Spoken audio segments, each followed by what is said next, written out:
the Republicans would fix the cleaning system. Jeff? I thought the Republicans would fix the cleaning system. I thought the Republicans would fix the cleaning system. When they get the lights bright,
So I'll call the Energy Subcommittee, Oversight of NRC, Ensuring Efficient and Predictable Nuclear Safety Regulation for a Prosperous America, to order. Let me thank everyone for being here today, and I'll welcome all 5 NRC commissioners. I look forward to your testimony today. It's been over 2 years since we've heard directly from the commission, and about 9 years since we've had a full panel of all 5 commissioners before the committee. This is an exciting time in nuclear energy, and it's an important time to make sure our laws and policies are up to date and will enable the full promise of nuclear energy. Today, we'll hear from you, the commissioners who set the policies for NRC, to discuss and understand how you're preparing the NRC for the future. What is working, what is not working, and what needs to be done. We have a bipartisan goal in this committee of advancing durable nuclear policy that will expand nuclear energy and its many benefits for our nation. Part of this work involves examining the NRC to ensure its licensing, its regulation, and oversight of safety and security is predictable, efficient, risk-informed, performance-based, and protective of health and safety. A well-functioning NRC that meets these goals helps achieve the broader policy goal established by Congress, which is to enable the expansion of nuclear. That will be key to a more prosperous America. In April, Chair Rodgers, Ranking Member Pallone, Subcommittee Ranking Member DeGette, and I wrote a number of stakeholders for recommendations that might be needed to improve the NRC and the federal nuclear policies in general. As we work on this legislation, your testimony today should help those efforts. We can all agree here on the numerous benefits of maintaining a robust U.S. nuclear industry. The current nuclear fleet consists of 94 reactors, with Vogtle Unit Number 3 coming online just last month, and Number 4 by the end of the year, first of next year. This was the first nuclear unit built in the United States in more than 3 decades. This fact is reflective of the fact that our current licensing structure is not set up to encourage large-scale growth or investment of large-scale nuclear projects, i.e. VC Summer in South Carolina as an example. Nuclear energy accounts for nearly 20% of our nation's total electricity and more than half of the country's carbon-free electricity. In my home state of South Carolina, nuclear power generates over 90% of our carbon-free electricity and over half of our total electricity, around 58%. We understand nuclear in South Carolina. The benefits of nuclear energy range from grid reliability, emission reduction, and national security. New and advanced reactor technology provides exciting promise for the future of the industry. In order to achieve this promise, NRC must be ready. Its work to license nuclear technologies and assure adequate safety of the industry is central to nuclear expansion. NRC should not be an impediment to the advancement of nuclear power and nuclear energy in this country, but it should rather fulfill its mission, and that's to foster nuclear power in the United States of America. The NRC has been talking about preparing for the future for a very long time.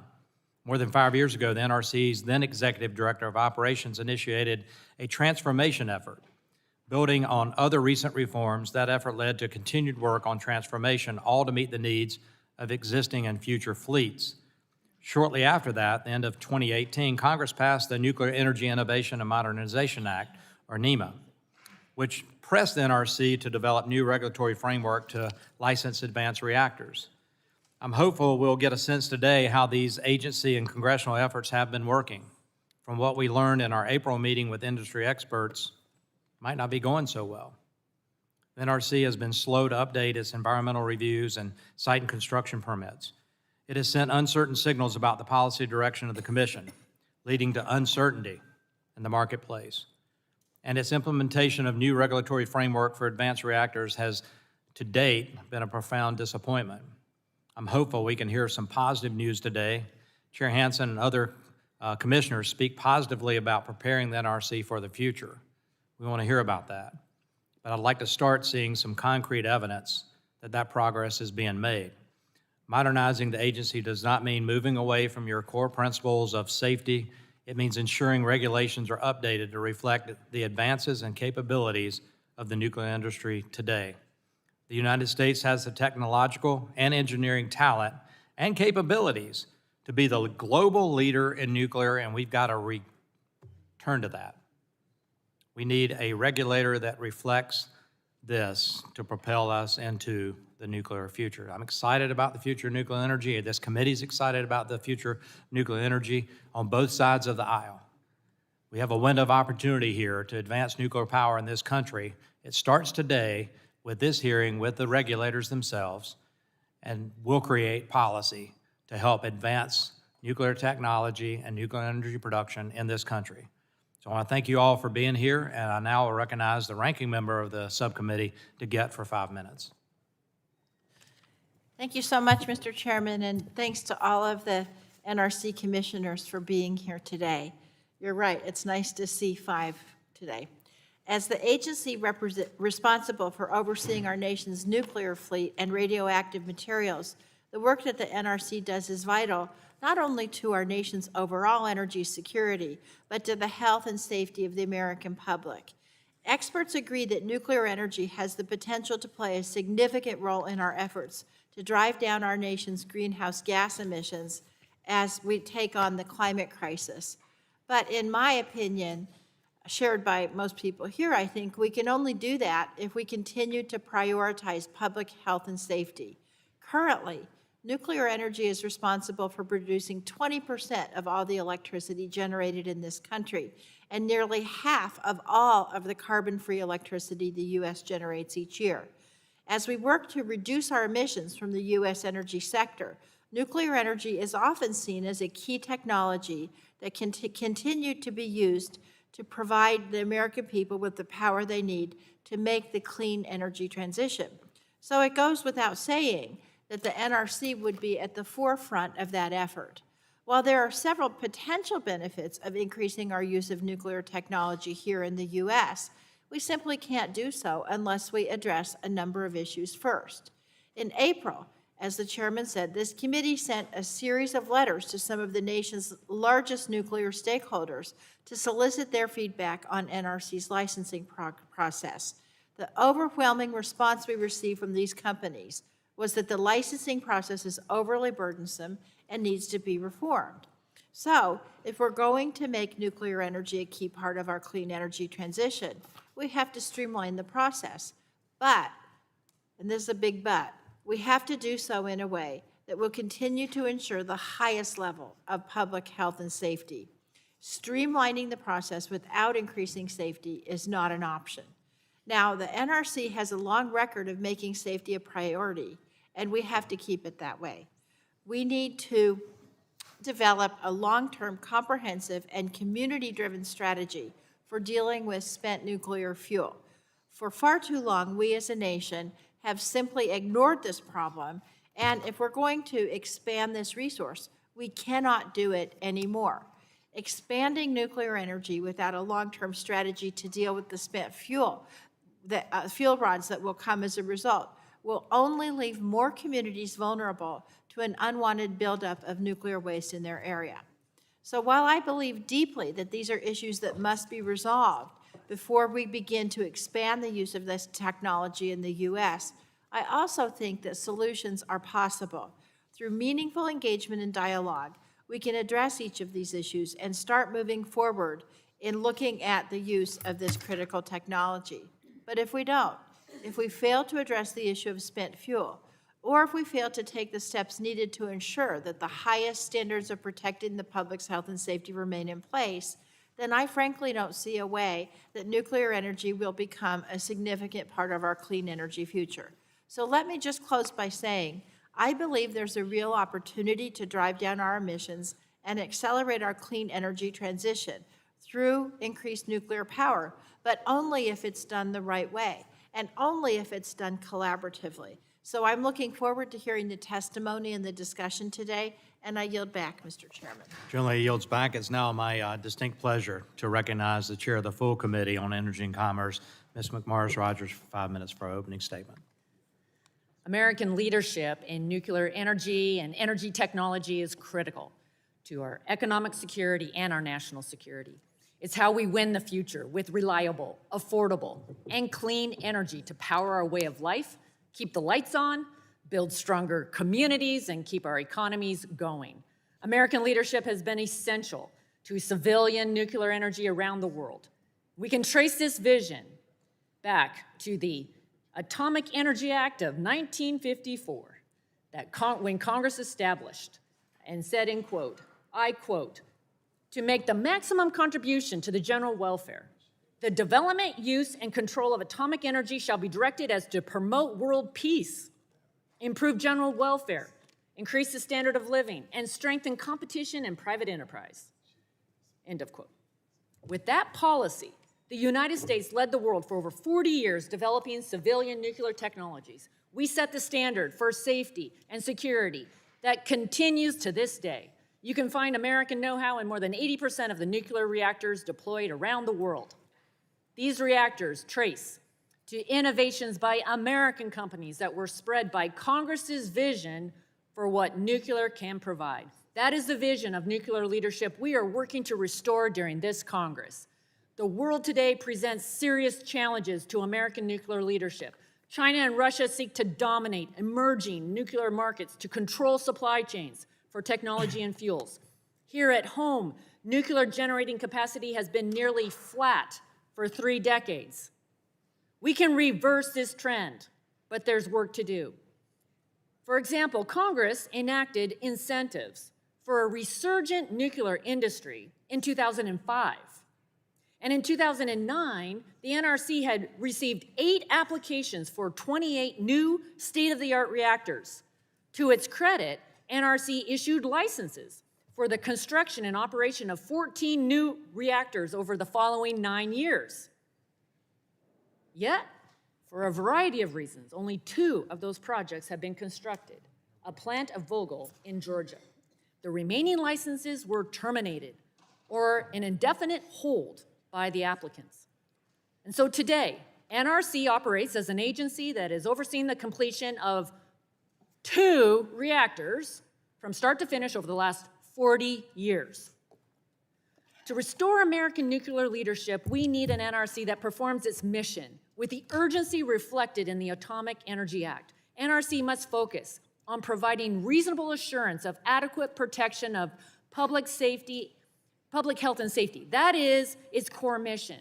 And I agree with NRC Chairman Hanson that, quote, NRC must do its best not to be an impediment, NRC must do its best not to be an impediment to innovation and deployment. End of quote. We need a modern regulator that works in service to the policies established by Congress. There is no time to waste. America has the best operating fleet in the world. The performance and safety of American nuclear plants are unmatched. There are many promising advanced nuclear technologies coming to the doorstep of NRC for licensing. Our allies in Eastern Europe and elsewhere yearn for American technology and support. We heard this when we were in Poland and the Czech Republic earlier this year.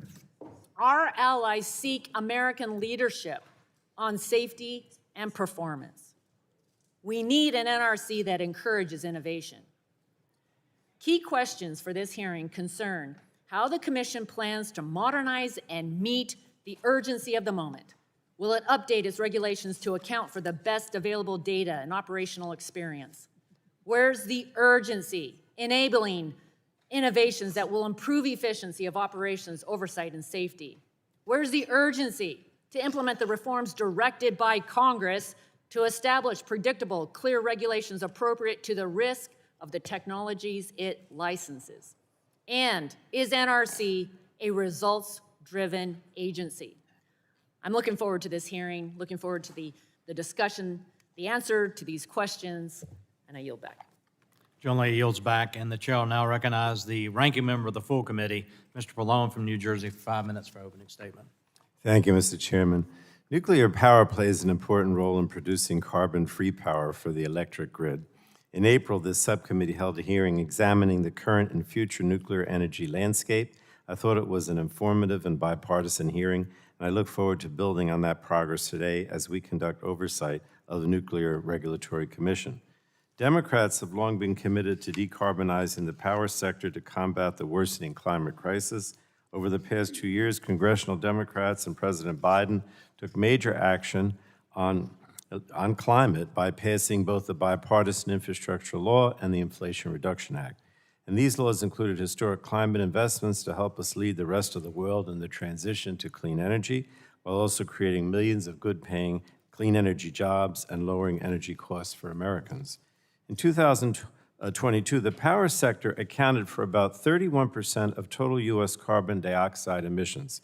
If we're going to dramatically reduce power sector emissions while keeping prices low for consumers, we need reliable carbon-free resources that can sustain output for long periods of time.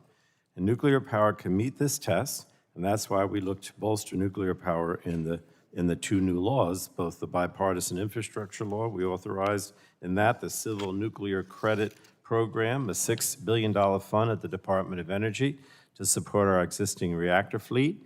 And then as part of the Inflation Reduction Act, we created a tax credit for zero-emission nuclear power and invested $700 million in a program to support the next generation nuclear fuel. Now, the NRC has done an admirable job over the years of ensuring nuclear power is safe and secure. The nuclear industry often touts its safety successes over the past decades, but that success is partly due to the efforts of federal regulators to stay on top of inspections and safety protocols at plants across the country. I'd also like to commend the NRC for creating an environmental justice review team 2 years ago to evaluate how the agency's policies and activities address environmental justice. The resulting set of recommendations is an important first step on environmental justice, and the report recommends that the NRC enhance its environmental justice outreach activities. It also recommends that the Commission reassess its ban on using funds to assist environmental justice communities in participating in NRC proceedings and other topics. This is also an issue that I discussed with the FERC commissioners when they were before the subcommittee yesterday. It's critical that our federal agencies and commissions acknowledge and include communities that have disproportionately faced the negative effects of energy generation and climate change. Now, the NRC is also in the process of creating a new regulatory framework for advanced nuclear reactors. This was something that Congress required the Commission to do in 2018 as part of the Bipartisan Nuclear Energy Innovation and Modernization Act. Earlier this year, NRC staff proposed a draft of this new framework, which is now referred to as Part 53. In April, I joined Chair Rodgers and Duncan and Ranking Member DeGette in a request for information. We asked nuclear power stakeholders for comments and recommendations on the NRC licensing and regulatory process. And one common theme we heard in these responses is that the Draft 53 or Part 53 framework is too cumbersome and difficult to use. So I hope the Commission can make targeted revisions to the licensing framework so it can be used to safely and efficiently license advanced reactors in the future. Advanced reactors can be designed to provide enhanced safety features and produce less waste. They can come in different sizes, be constructed faster with lower construction costs, and be sited in more remote areas. Finally, I want to briefly mention the Commission's decommissioning rulemaking that will guide the process for shutting down and decommissioning shuttered nuclear reactors. A proposed version of this rule was published last year, but I remain seriously concerned that that rule provides an insufficient role for local communities to participate in the decommissioning process, and I hope this will be corrected before the rule is finalized. But it's good to see all 5 commissioners here today, and I look forward to your testimony and yield back, Mr. Chairman. Chairman yields back, and that now concludes the members' opening statements. The chair would like to remind members that pursuant to committee rules, all members' opening statements will be made part of the record. So I thank all the witnesses for being here and taking time to testify. Each witness will have the opportunity for a 5-minute opening statement, followed by a round of questions from members. There's some lights in front of you. If it goes to yellow, that means start trying to get to the end. If it goes to red, it's time to wrap it up. Just try to stay on time. And that goes for committee members as well. So let me introduce everyone. First off, we have the Honorable Christopher T. Hanson. He's chairman of the NRC, and we welcome the chairman. We also have Commissioner Jeff Barron. Jeff, thanks for being here. I'll skip over David for a second. We have the Honorable Annie Caputo. Thanks for being here, Commissioner. And Commissioner Bradley Crowell. Thanks for being here. Skipped over David Wright. He and I have known each other for about 20-plus years, and he is a fellow Clemson graduate, and go Tigers. So I look forward to hearing from everyone today. And Chairman Hanson, we're going to jump right into this, and you can start with your opening statement. Thank you very much, Mr. Chairman, and thank you to Ranking Member DeGette and Chair McMorris Rodgers and Ranking Member Pallone and other distinguished members of the subcommittee.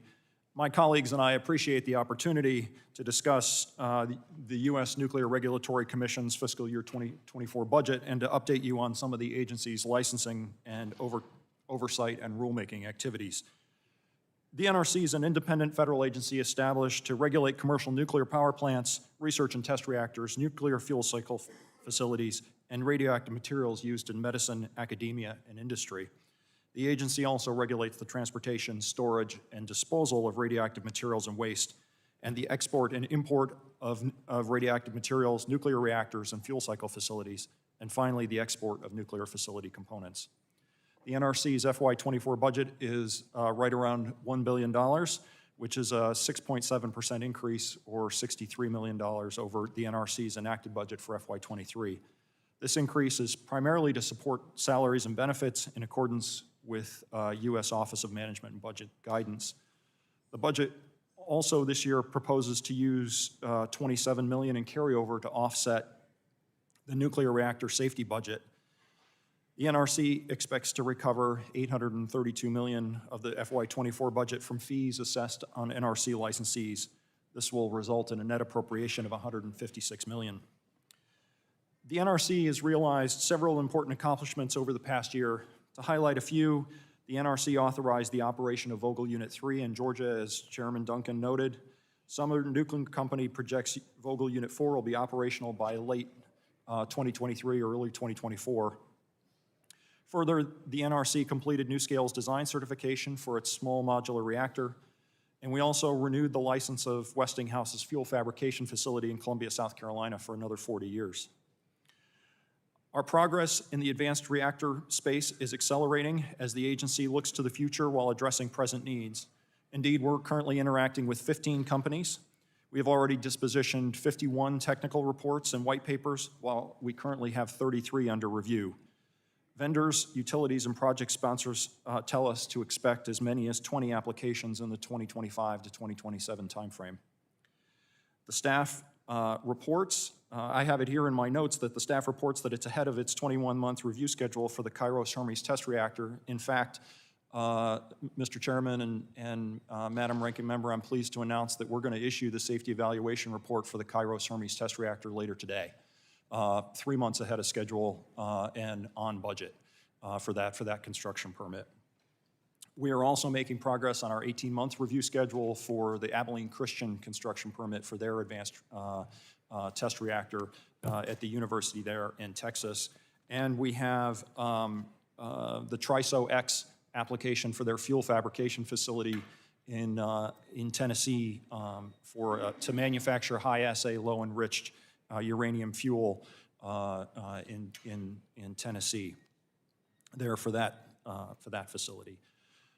Resources will, in the budget, will continue to support staff work on the technology-inclusive reactor licensing framework for advanced reactors, as a number of you have already mentioned, Part 53, ahead of the congressionally mandated schedule under NEMA. It'll also assist in the development of alternative physical security requirement for advanced reactors and a rulemaking for increased enrichment to support accident-tolerant fuels and advanced reactor fuel designs. The Commission recently directed the staff to develop a licensing framework for near-term fusion energy systems under a byproduct material framework, and a major step forward, I think, in fusion regulation. The FY24 budget request is anticipated to encompass the regulation of 94 operating power reactors, 31 non-power production or utilization facilities, 23 power reactor sites undergoing decommissioning, and numerous other facilities and materials that we regulate. In addition, the budget request supports increased international collaboration on SMRs and advanced reactor technical reviews. We've had quite some success through our memorandum of cooperation with the Canadian regulator in joint technical reviews, finishing 6 topical reports in highly complex areas of interest. Funding will also allow NRC to provide critical international assistance to countries with burgeoning regulatory programs while we rise to the emerging challenges around the world. The budget request supports our goals to continuing fostering a healthy organization and a hybrid work environment. We will continue to maintain a highly qualified workforce through recruitment and retention of staff, with greater emphasis on entry and mid-career level hiring to address projected attrition and prepare for anticipated increasing workload in future years. In FY22, we successfully hired over 250 people, and we're exceeding 50% of our hiring goal for FY23. In closing, the FY24 budget request allows the NRC to focus on conducting our mission activities and recruiting and retaining a highly diverse and skilled workforce to ensure the safety and security of nuclear power facilities and nuclear materials. On behalf of the Commission, I thank you for the opportunity to discuss the important work we anticipate in the year ahead and for your support of the NRC's vital mission. And I look forward to responding to your questions. Thank you, Chairman Hanson. Now we recognize Commissioner Barron for your 5 minutes. Thank you.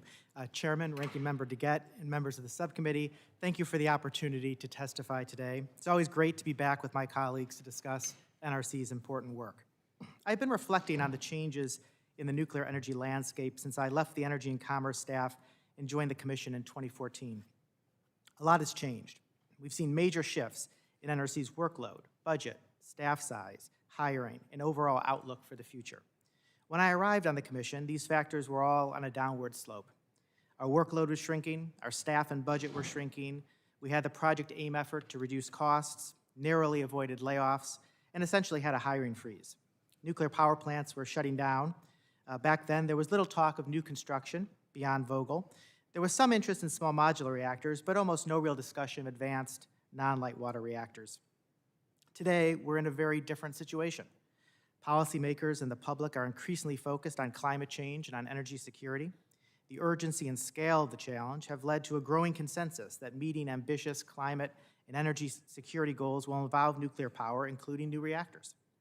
The bipartisan infrastructure legislation and the Inflation Reduction Act make large investments to drive this expansion, including through the Clean Electricity Production Tax Credit and funding for a domestic high-assay, low-enriched uranium supply chain. Few, if any, nuclear power plants are expected to close anytime soon, with more potential applications for advanced reactors, small modular reactors, subsequent license renewal, new fuel designs, power uprates, and risk-informed programs expected. NRC's overall workload is increasing. We are hiring again, and our budget requests are stabilizing or even growing a bit to allow us to do this new work. The outlook for nuclear has markedly changed, and it's an exciting time to be doing our important work. NRC has a key role to play in addressing climate change and energy security. It's our job to ensure the safety and security of nuclear power in the U.S. energy mix. To accomplish our mission, NRC needs an efficient, effective, and timely licensing process that can handle every application that comes our way. This is an important NRC responsibility. Based on pre-application interactions with potential licensees, the NRC staff anticipates that at least 20 advanced reactor designs, reactor license applications, and early site permit applications will be under review in the next few years. The Department of Energy, utilities, and vendors predict that applications for hundreds of additional reactors may follow in the coming decades. NRC must therefore be fully prepared for a surge in new reactor work. Readiness is a multifaceted challenge. NRC has intensified its focus on having sufficient resources and the right expertise to conduct these reviews. We're focused on retaining our talented staff and on the significant external hiring necessary to do the work in front of us now and to be ready for the work coming our way.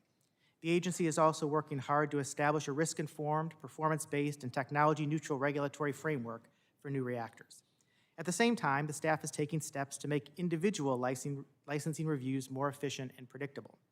The NRC staff is employing core review teams with stable staffing over time, doing more in-person checks of supporting information and fewer formal requests for information, addressing more substantive technical issues during pre-application engagement, elevating tough licensing issues more quickly for senior leadership or commission direction, using probabilistic risk assessments to focus reviews on safety significant items, and utilizing data analytics to quickly identify schedule risks.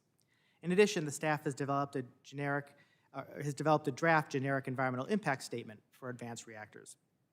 As Chair Hanson noted, these efforts are already having an impact with the Kairos application and the Abilene Christian University application.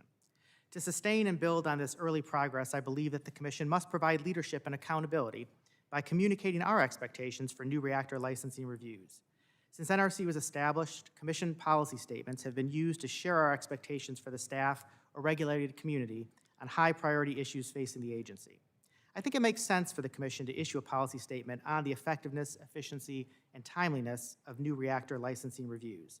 A Commission policy statement could address several key aspects of the agency's licensing work, including aggressive but achievable target schedules for the safety and environmental reviews of first-of-a-kind applications and subsequent reactor applications of the same design, the ability to apply regulatory findings and analyses from first-of-a-kind reviews to simplify subsequent reviews, innovative licensing approaches and techniques that will evolve over time to optimize reviews, and a risk-informed focus on safety and security.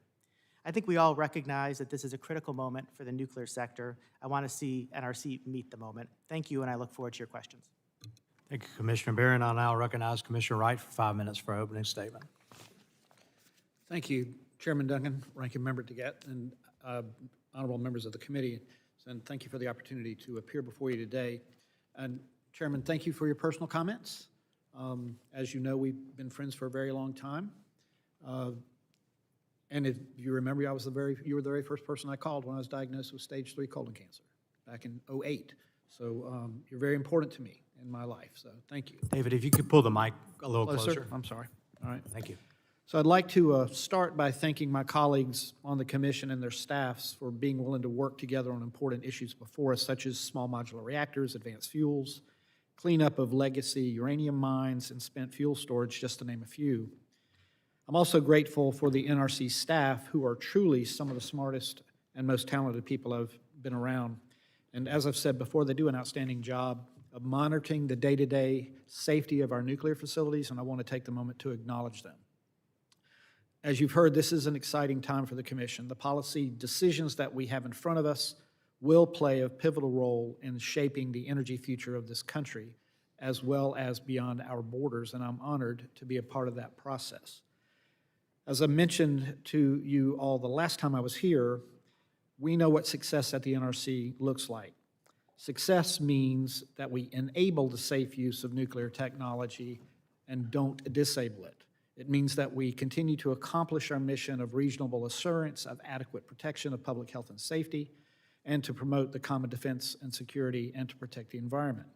The challenge is deciding how to reach that goal in the most effective, efficient, and reliable way. I believe the NRC is up to the challenge. This is a unique and special opportunity in time, and by working together, the 5 of us can help meet this moment. For example, I'm currently reviewing a brand new proposal by one of my colleagues on efficiencies related to advanced reactor reviews. I'm also working together with Commissioner Caputo on a new expedited proposal for establishing metrics in key areas so the staff has tools to show that they are meeting their goals with the urgency that is required for us to meet this moment in time. And by working together, we as a commission can do our part to help provide energy security, energy resilience, grid security, and national security, not just here in the United States, but for our allies around the world. So thank you for the opportunity to appear before you, and I look forward to your questions. Thank you, and now go to Commissioner Caputo for 5 minutes. Thank you, Chairman Duncan and Ranking Member DeGette, and to the members of the committee for holding this important hearing. Like Commissioner Barron, I have fond memories of my time in service to the members of this great committee, and I'm pleased to come before you today. The primacy of the NRC's mission is indisputable, but we must innovate how we accomplish that mission and do so with a sense of urgency in recognition of our national and global clean energy needs. We must innovate how we regulate, improve our performance, and cultivate results-driven leadership. With advanced reactor technologies emerging, our regulatory approach must keep pace. Significant work remains to develop the regulatory framework Congress envisioned in NEMA, one that is truly risk-informed, reflecting the inherent safety found in advanced designs. It is imperative that the Commission focus its collective effort to meet Congress's intent with a sense of urgency to allow safe nuclear energy deployment on a scale warranted by our national and global clean energy needs. Second, we must strive to improve our performance, not simply measured by safety, but also by the efficient and timely completion of our work. As the old saying goes, you can't manage what you don't measure. If you aren't measuring, you won't know if something is getting better or worse. For over 20 years, we have successfully used performance indicators to objectively measure safety through our reactor oversight process. However, there are few agency performance measures that the Commission or the public see beyond those reported to Congress with our budget, and those are not designed to drive performance improvement. Given the business intelligence tools the agency has available today, I believe we should have meaningful, near real-time measures available to the Commission and the public to track the duration and level of effort for our licensing reviews. Gathering data on these reviews would allow us to benchmark best practices, discover opportunities for process improvements, and refine budget estimates. Measuring the agency's performance would also enable Congress and us at the Commission to hold ourselves accountable for improving. Releasing this information publicly would also reduce perceptions of regulatory risk by providing external stakeholders a window into our progress. I am glad to see Commissioner Barron emphasize timely decision-making by proposing that the Commission establish its expectations for new reactor reviews. While I agree with his intent, I'm unconvinced it will achieve results without a robust set of performance indicators. I am pleased to be working with my colleague, Commissioner Wright, on a proposal for the Commission to do just that. Third, I believe we need results-driven leadership. We must cultivate effective staff leaders who can innovate, implement, and sustain change without falling prey to groupthink. We need our leaders to cultivate a workforce with the best talent and brightest minds and instill a culture of striving for the highest levels of performance. We must also empower our leaders to use their deep knowledge of agency processes to renew our focus on licensing and oversight work.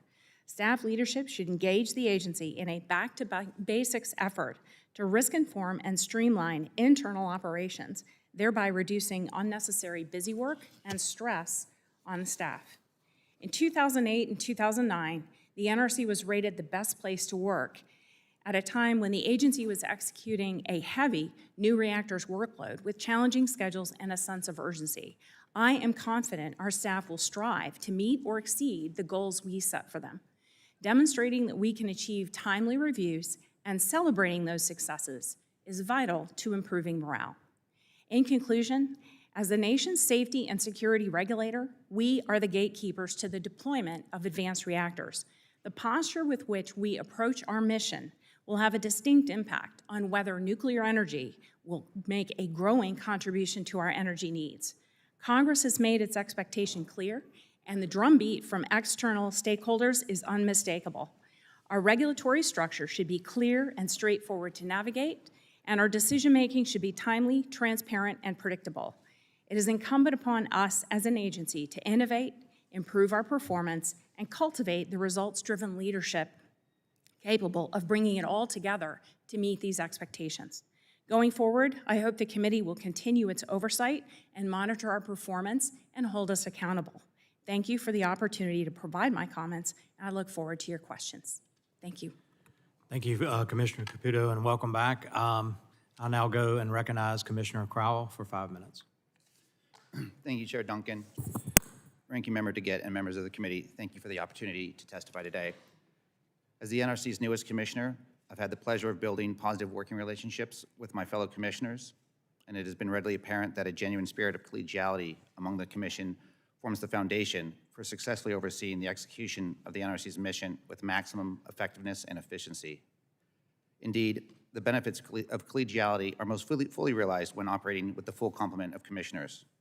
With 5 commissioners since last August, the commission has made progress on pivotal issues related to the existing reactor fleet while forging ahead on establishing a responsible regulatory framework to support the next generation of nuclear technologies.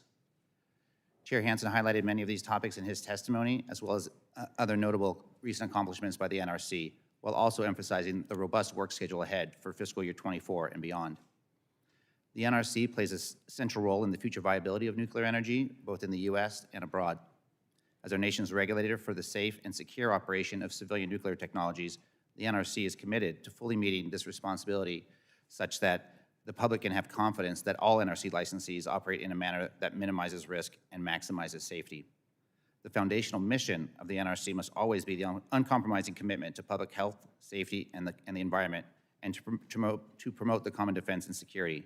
However, as we look to the future, this vital mission must be achieved using a broader lens than has traditionally been used at the NRC.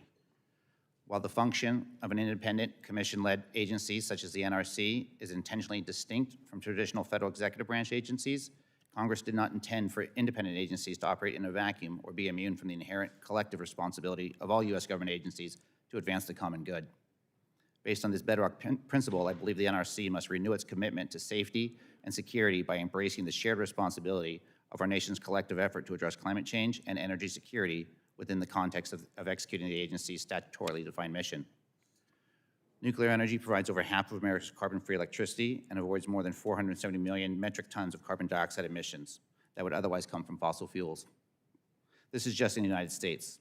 Globally, the International Atomic Energy Agency estimates that nuclear energy avoids 2 gigatons per year of carbon emissions. This is roughly equivalent to displacing the energy output and associated pollution of over 500 coal plants.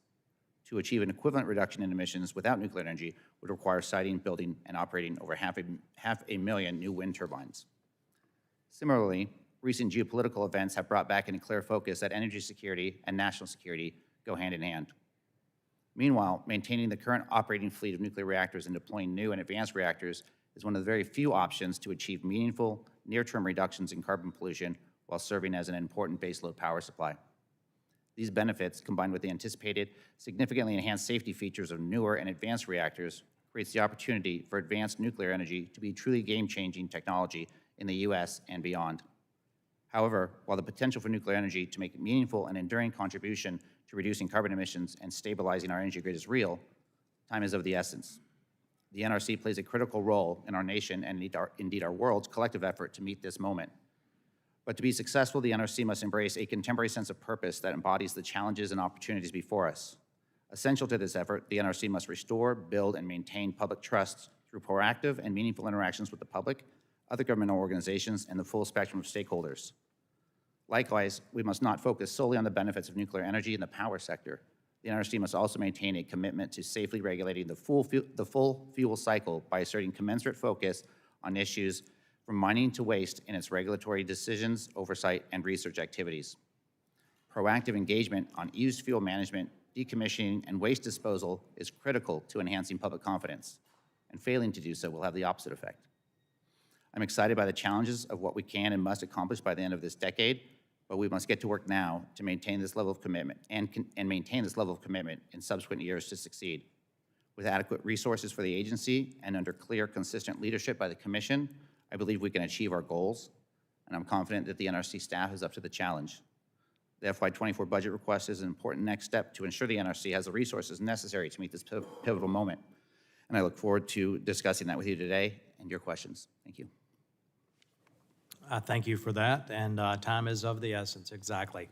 I want to thank everyone for their testimony. We'll now move into the question and answering portion of the hearing, and I'll begin by recognizing myself for 5 minutes of questions. Each of you talk about preparing the NRC for the future while maintaining its mission to provide assurance of adequate safety. I appreciate that. I support that and will support you in that mission. However, the NRC seems to have been undergoing efforts to transform itself to meet the future for over a decade. The future's now. I'm wondering how that is going. An important example is license renewals for existing reactors. This work may double over the next decade. Chair Hanson, you and I talked about the staff review of license renewals and subsequent license renewals that take longer and cost more. The reviews doubled in cost and in time from the first reviews in 2000 through 2015 and have trended higher ever since. NRC is charging $6 million per review today versus $2 million in 2000, including for previously reviewed sites. This does not reflect an agency learning, improving, or getting more efficient. Now, we learned that applicants like Oconee, Turkey Point, and North Anna, that their subsequent license renewals will be delayed by months, failing to meet their published deadlines. So how is that a sign of positive transformation or efficient and predictable regulation? Chair Hanson. Yeah, thank you, Mr. Chairman. And I appreciate the discussion on subsequent license renewals. I agree we should be getting more efficient on these. I don't have all the numbers about the dollars in front of me. Since 2015, when we've really been tracking the specific hours on these, we've had an average of about 21,000 hours. We're a little above that right now on the subsequent ones for 25,000 hours. I've been digging into this. I'm not entirely satisfied with the answers I'm getting, and I'm going to continue to explore this. There are a few more areas we need to look at when we go from 60 to 80 years, but there should be a lot of things that are also the same. And I admit that our review process isn't fully risk-informed, and we need to take a look at that and see how we can achieve some efficiencies there and make sure we're focused on the most safety-significant items. So that's an area that I'm focused on with the staff as we speak, and I'm going to continue to do so. And I appreciate the 60 to 80 years. I know my constituents probably be concerned that we're licensing a nuclear reactor out to 80 years, but I appreciate your efforts there. I will say that. Commissioner Caputo, you make an important point about being an innovative regulator. I'm hopeful we'll see more of that. You also talk about measuring results and you reference Congress's requirements for metrics in the NEMA. Have those metrics been implemented sufficiently to measure performance? Well, Congress has established expectations, but I have yet to see how we publicly track those with actual metrics. And when I refer to business intelligence software that's accessible to us, I believe it's possible for us to track progress of reviews in what I said in my statement, near real time, to show progress in terms of a percentage of completion, but also to track hours in review. A lot of our reviews are done by chapters. So as discussions unfold and hours that are budgeted for the review are executed, it would be easy to tell in real time where the hours necessary to complete the review, how far along we are in that review, so that people can actually see what progress we're making and where any sticking points might be in terms of actual schedule risk. In real time for all the commissioners to actually keep track of it. And the public. Yeah, good. Well, Chair Hanson, let me come back to you. You and I talked about measuring performance. What are you doing to improve the metrics so that staff leaders can manage better? Thank you, Mr. Chairman. We're implementing a couple of tools. One is called our Mission Analytics Portal, which we've been kind of piloting inside the agency, where project managers on specific reviews can track hours, and not only track hours, but actually assign hours to resolve particular technical issues. So these are regulators or industry folks? I'm sorry? Are these regulators or industry folks that are working together on that? Well, we've piloted this largely internally, and then we've got an external version which we're just starting to roll out so that our licensees can then track our progress and know what to expect on our reviews. What we haven't done, I think, yet is then kind of set the benchmarks on that. We're tracking it, but setting those bright lines within that system and fully understanding where we're approaching them or where we're crossing them, I think, is kind of the next step then in the management of that. Yeah. So we're again, I don't think we're fully where we need to be. I think Commissioner Caputo makes a good point about needing to make progress in this area. I fully agree with that, but we've taken some important steps.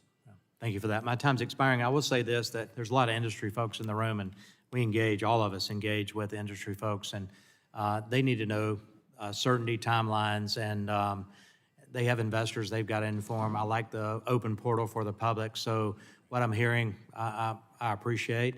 I'll now go to the ranking member DeGette for 5 minutes. Thank you, Mr. Chairman. So as all of you know, in April, we had a hearing with leaders from the nuclear industry to talk about the challenges that they're facing in their operations and their planning. And the question I asked, which I referred to in my opening statement, was how the lack of a comprehensive long-term nuclear waste strategy impacts their planning and their industry. So now here we have you all here today. I'd like to ask a similar question, starting with you, Chairman Hanson. In your view, how has the lack of a comprehensive spent fuel strategy impacted the nuclear industry? Thank you, Ranking Member DeGette, for that question. We are overseeing right now the safety and security of spent fuel at sites around the country, and that spent fuel is being safely stored. So how has it impacted the industry that we don't have a long-term policy? I think I would say that it's probably increased the costs for the industry, but I think safety, we're able to assure the safety of that spent fuel on site. Would it be a good idea to get a long-term policy about disposing of spent fuel? Maybe that's a better question. Undoubtedly. And- I think it may be up to our colleagues at the Department of Energy to formulate that strategy, and then we're going to have the role You'll implement it. of well, not implementing it, but assuring the safety of that. So, for instance, in the interim storage facilities, whether that's at reactors or away from reactors, we license those and we evaluate the safety and the environmental impacts of that. And then the overall national strategy of that, the policy of that, really kind of resides in other arms of the executive Right, branch. thank you. The committee sent a series of letters to nuclear stakeholders soliciting feedback on the licensing process, as several of us have mentioned. And a lot of what we heard was that the process was burdensome and would benefit from streamlining. But as I said in my opening, we can't sacrifice the public health and safety of Americans in the name of speeding up development of nuclear energy. So let me try this question, Mr. Chairman. Do you think that the NRC can make meaningful reforms to streamline the process without sacrificing public health and safety? Yes or no will work. Absolutely, I do. What about you, Commissioner Barron? You're shaking your head. I agree, yes. Commissioner Wright? Commissioner Caputo? Yes, ma'am. Commissioner Crowell? Yes. Great. I think it's an important point about not sacrificing public health and safety. And so, Mr. Chairman, not to keep you on the hot seat, but under your leadership, how's the NRC considering safety features of new nuclear technologies while ensuring the same standard of safety evaluations that we've come to expect from the agency in which it's performed? Yes, ma'am. We have a policy statement that says advanced reactors should achieve at least the same level of safety as the current operating fleet, and that's one of our guiding principles as we explore these new reactors.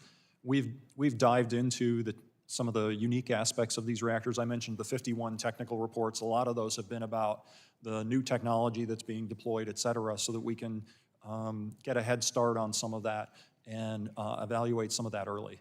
Great, thanks. Now, if we were to reform the licensing process, the amount of work required by the NRC would increase, and Congress would have to provide additional resources to ensure the safety that we've come to expect from the agency. And so, Commissioner Crowell, I was going to ask you, what resources are most needed for the NRC to continue to ensure safety within our nuclear fleet? Thank you for the question. The NRC is primarily a fee-based agency, so we derive most of our operating money from the licensees. But as that dynamic changes and fees may change over time depending on the amount of applicants we have or the facilities we oversee, I think it's important to be able to do some independent evaluation on safety and security that isn't necessarily tied to the fees of licensees, and so having some appropriated dollars to focus on those areas in, generically and generally, I think would be helpful. Commissioner Brand, do you have anything to add to that? Sure, yeah, I would just say that in the last few years, Congress has been very supportive on the advanced reactor side, establishing the framework, right? So there's no one to bill for establishing the overall advanced reactor framework that we've been talking about, Part 53, and several of the key policies around that. That's not a specific licensing review, it's a regulatory framework. And so that's been off the fee base, which is good, and Congress has been very supportive in that area, and that's really helped us build that out without affecting fees. Great, thank you. Thank you, Mr. Chairman. I yield back. Julie yields back. I'll now go and recognize Mr. Latta from Ohio for 5 minutes. Thanks, Mr. Chairman, and thanks to the commissioners for being with us today. It's good to have you all here again.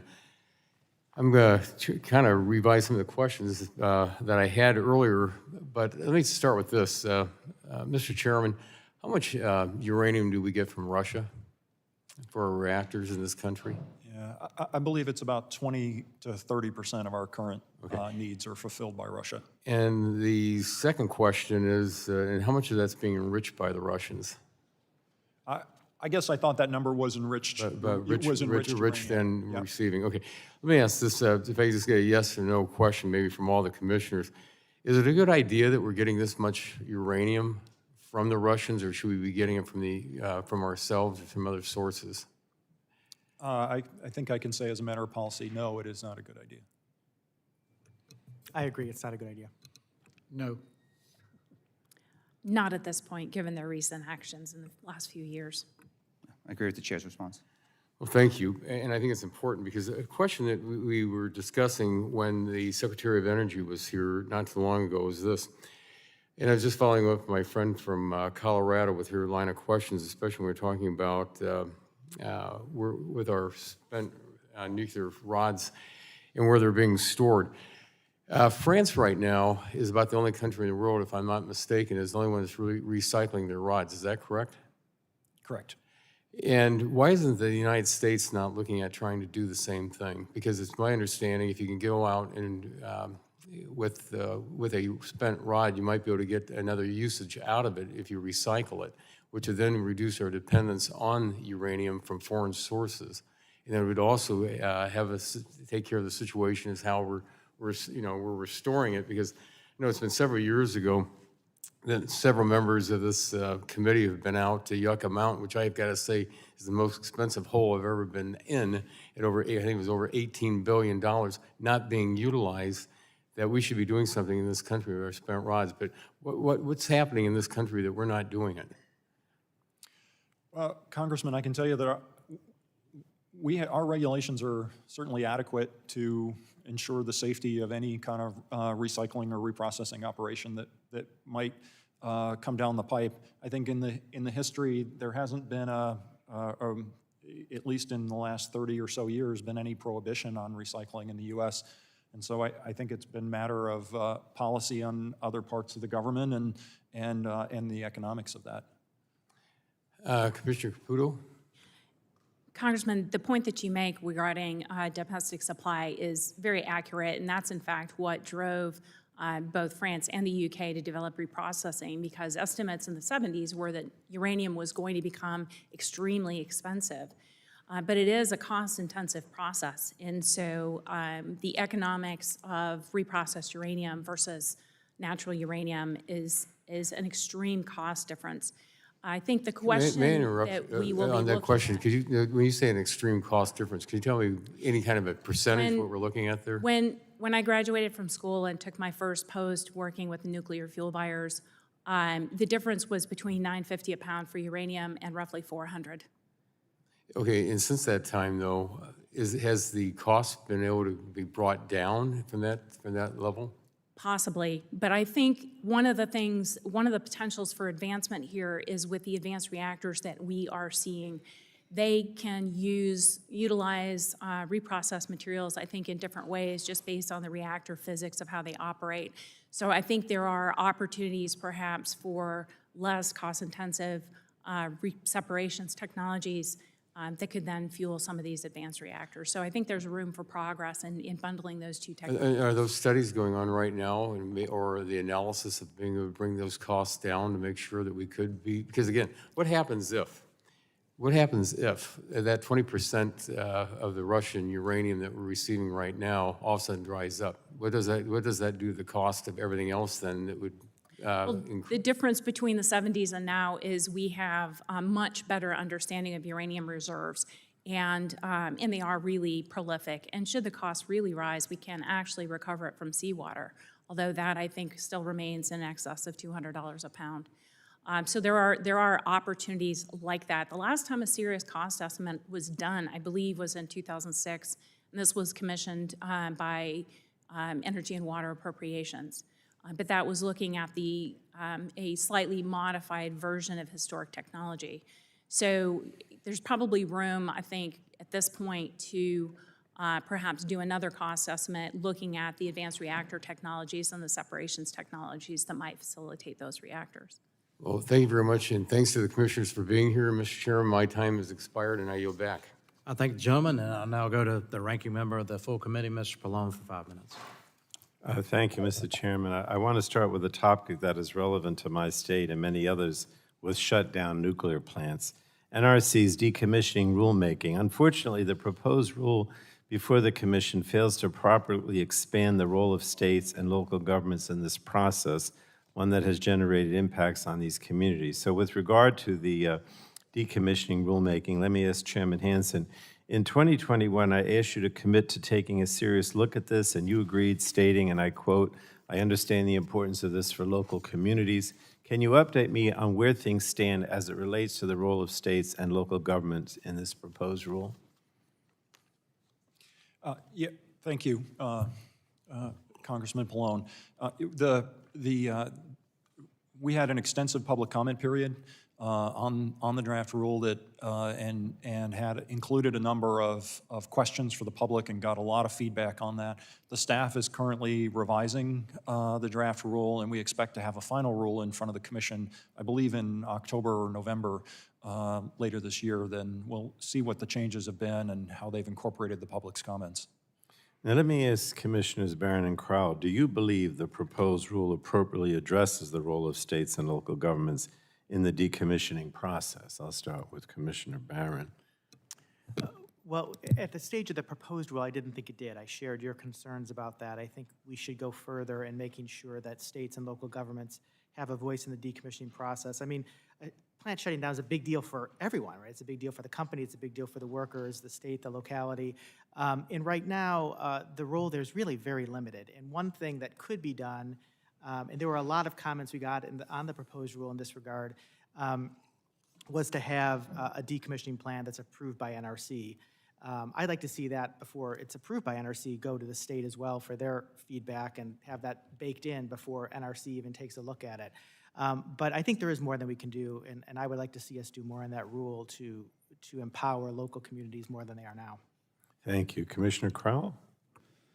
I would generally agree with those sentiments. I think whether within the proposed rule or through other mechanisms, there's room for improvement for engaging local communities on decommissioning.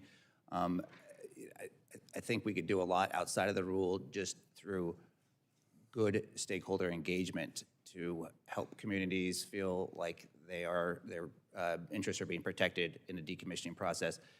We could do those mechanisms formally through a rule, but there's no reason why we can't do them in an informal fashion as well to make sure that the communities are getting what they need. Thank you. I mentioned in my opening statement, in 2021, the NRC created an environmental justice review team to review how the agency's programs, policies, and activities addressed environmental justice. The resulting assessment made 6 formal recommendations, and yesterday at a subcommittee hearing with FERC commissioners, I discussed the newly established FERC Office of Public Participation, something I've advocated for a long time, and this office will assist the public with participating in often complex FERC proceedings. So let me ask Chairman Hanson, the FERC Office of Public Participation model seems like it would provide similar benefits if implemented at the NRC. Both commissions regulate complex topics that are often difficult for regular citizens to understand and participate in. Would you consider standing up an Office of Public Participation at the NRC as part of the ongoing environmental justice review? Thank you, Congressman Pallone. Yeah, the paper that we got back on environmental justice from the staff kind of really centered around two main things. One was about updating our strategy and policy, which are 20 or 30 years old. The other part was really enhancing public engagement on that. And so the paper is still before the commission for consideration, but should the opportunity arise and one of my colleagues votes to establish such an office, I personally would welcome that. All right. I don't know if there's only 45 seconds left, but Commissioners Barron or Crowell, do you have any comments on this idea? 30 seconds. I think it's a very good idea. I think it's important for NRC to establish a similar office. Other federal agencies like FERC have done that, and we got that comment over and over and over in our environmental justice review comment period. I mean, just tons of stakeholders were saying it's very difficult to navigate NRC's processes and procedures, and on top of a lot of technical information, and having an office that could help folks navigate all that, I think would be really valuable. All right. Thank you so much. Thank you, Mr. Chairman. Gentleman's time expired. Now recognize gentleman from Virginia, Mr. Griffith, 5 minutes. Thank you, Mr. Chairman. I appreciate it. As you all may be able to read from the plaque, I'm from Virginia. I represent the southwest portion of Virginia. And I'm excited about Governor Youngkin's energy plans, overall energy plans, and his aspirations to make the Commonwealth of Virginia a leader in nuclear power renaissance. We're looking at the viability of small modular reactors in my district, particularly the possibility of using an abandoned mine site, particularly a surface mine, or a brownfield site. Now, I would ask all of you, for early site permit timelines, what would be your goal for application review time, including pre-application meetings, and particularly for small modular reactors? Chairman Hanson, and then we'll just go down the road. Okay, thank you. I believe the early site permit would include an environmental impact statement in there, and I think the new debt ceiling bill includes some specific timelines in there for the completion of EISs. I believe that's 24 months, so we would expect to meet that schedule. All right. Any difference of opinion? No, not at all. And the proposal we were talking about earlier that I had presented to my colleagues just last week, I think one of the things we should be doing is looking at what are the aggressive but achievable schedules we should be thinking about for different types of applications like early site permits. I absolutely think, Representative, that we can do better than 24 months. And that would be, I mean, efficiency is something that is needed right now in order to meet this moment. And I think we are the ones that have to kind of model that. Yes, ma'am. I agree with that, but I also think that the commission and the agency have been fairly quiet about these timeframes and in the need to meet them and have a sense of urgency. And so I think there's room for us to sort of step up the message and create an expectation for staff that we are serious about meeting these goals. And I'll just agree with most of what my colleagues have said and just add that if an applicant chooses to pursue an early site permit, that should help facilitate the license review and approval process, not just add time to it. So we need to make sure that that's being taken into account as we review early site permits. Yeah, and I am excited about it possibly coming into our region. The district is a energy region historically. We're also, the district is fairly large, so it does stretch out a little bit, but we're only a few miles from BWX in Lynchburg. We're maybe 30, 40 miles from BWX in Irwin, Tennessee, and the district also is only about 75 miles from Oak Ridge. So we've got all the right components close by that I think we need to make sure that we have a safe opportunity, and we're excited about those prospects. Commissioner Caputo, I understand that the NRC holds a so-called mandatory hearing for several license types. These hearings can be duplicative. By the time you all get around to the hearing, the license has been subject to an extensive NRC staff review, advisory committee on reactor safeguard reviews, and public challenges and public comments. Could you talk some about the streamlining of the Nuclear Regulatory Commission's licensing hearings? Well, these hearings are currently mandated in the Atomic Energy Act, but they are separate from adjudications and adjudicatory processes that result from contentions that get filed. So these are, the practice is to conduct these at the commission level. So I think there would be a fair amount of streamlining that would occur in terms of reducing the time to prepare and actually hold these hearings. The commission is hopefully in the fall going to hold a mandatory hearing for essentially a research and test reactor. But the months leading up to it are filled with preparation, and it's a full day of the commission with numerous witnesses, and I think probably in excess of 30 staff members committing their time. If the commission were to find itself reviewing a significant number of applications, it would be pretty time intensive, both for the commission staff to prepare for these hearings and for the commissioners to put a lot of these on the calendar in addition to its regular duties. So I think there's room for a reform there to give the commission discretion over situations where they might believe a mandatory hearing would be warranted versus opportunities to streamline the calendar by not conducting them. All right, will you help us if we need to draft legislation to help you all do that? Happy to. Thank you, I yield back. Gentleman yields back. I now go to California. Mr. Peters, 5 minutes. Thank you, Mr. Chairman, and thanks to the witnesses for being here. I want to start by congratulating you on what's really a remarkable safety record in this industry. I did a little looking and was really surprised at how really safe nuclear power is in relation to other industries. If you want a fun listen, I recommend the Freakonomics podcast about this, which you're all smiling, you've all heard. But congratulations and thank you for your work on that score. I do want to say also thank you for the continued interest in fusion and work on that. That's clearly a long bet that's worth making, and I continue to support the country's investment in that. But I'm also interested, as my colleagues know, in making our climate goals. What I read is it's very difficult to imagine how we do that without really relying on nuclear, and nuclear is really a safe bet in terms of how to get there. So I thank you for your work and look forward to working with you in the next generation of nuclear power. And I want to talk to you, Mr. Chairman, about my concerns about the time it takes to get permitted. NuScale Power is so far the only company to achieve an NRC license for their small modular reactor design. They chose to use the Part 52 licensing pathway, pursue a design certification, which could help ease future licensing reviews for their design.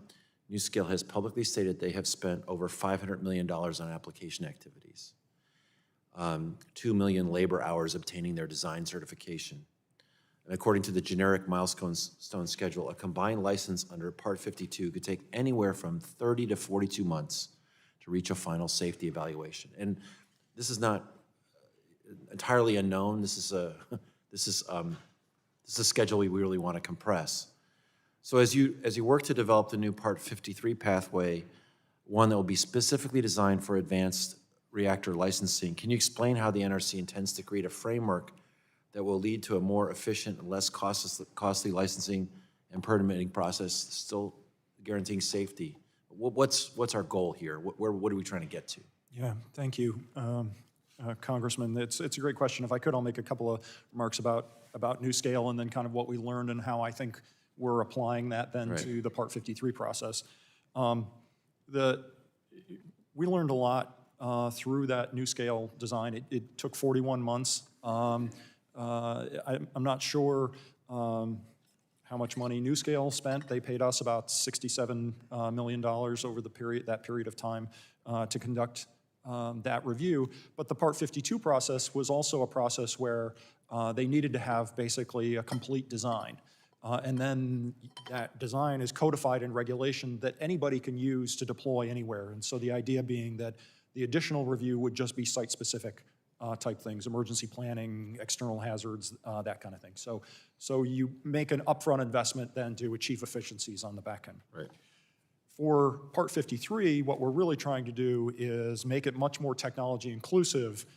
The regulations that we have now in Part 52, as you noted, Part 50, are very specific to light water reactors.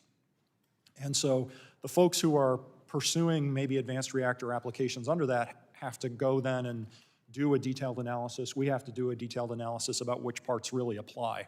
Well, if we take a lot of that, maintain the safety standards, but take a lot of that light water reactor specificity out of the regulation, then that provides, I think, an enormous potential to streamline the process.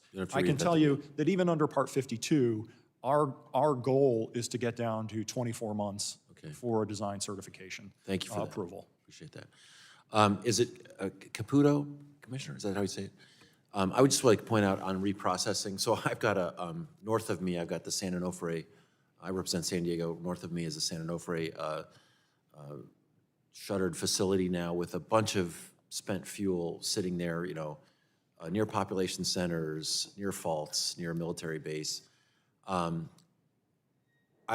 counting on you to keep that safe. I believe you when you tell me that you will keep it safe, but it does seem like a waste in another way. And I understand that the added cost of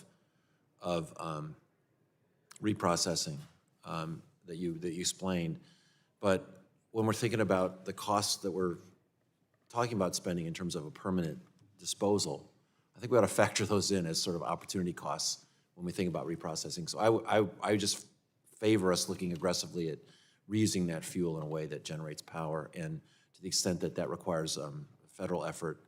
And I'd love to have you answer that, but I'm out of time, so someone else has got to ask the question, or you can sneak it in on somebody. Thank you. I yield back. Happy to take it for the record. I thank the gentleman for yielding back. I'll now go to Mr. Wahlberg for 5 minutes. Thank you, Mr. Chairman, and thanks to the Commission for being here. We all have plenty of questions we'd love you to answer even further, so thanks for taking the ones we do have. My district is home to 2 nuclear plants, Cook on Lake Michigan and Fermi on Lake Erie, both sides of the state. I'm encouraged by the future of nuclear, but I also am concerned about some things that I read. NEI recently conducted a survey that found that over half of nuclear utilities are exploring power upgrades. But the problem is the NRC's review process has gotten longer and longer and longer, and consequentially more and more expensive. For example, Palisades Nuclear Plant is located just a few miles north of my district on Lake Michigan.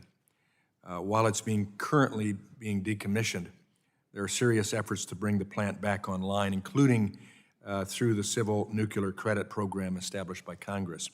So, Chairman Hanson, there are a few hurdles the plant must clear before reaching the Commission, but if it does, how can we ensure an expeditious approval process to bring it back online? Thank you, Congressman Wahlberg. I grew up right near Palisades. Actually, my family lives near Cook, and worked at the state park there right next to the plant during college. And Warren Dunes, yeah. Know that site well, and have taken a keen interest in it too, obviously.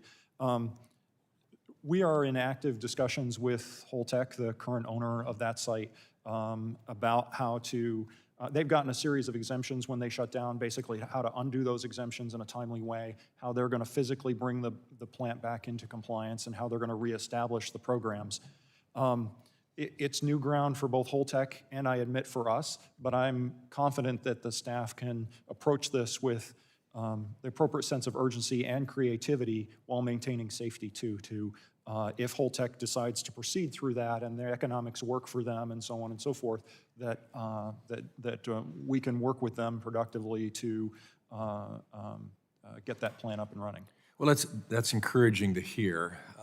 The only discouragement that I potentially feel comes from concerns about Diablo and what went on there in California. In that situation, as far as I know, the operator asked the NRC commissioners and staff to resume review of the previous licensing application, which had been 80% complete.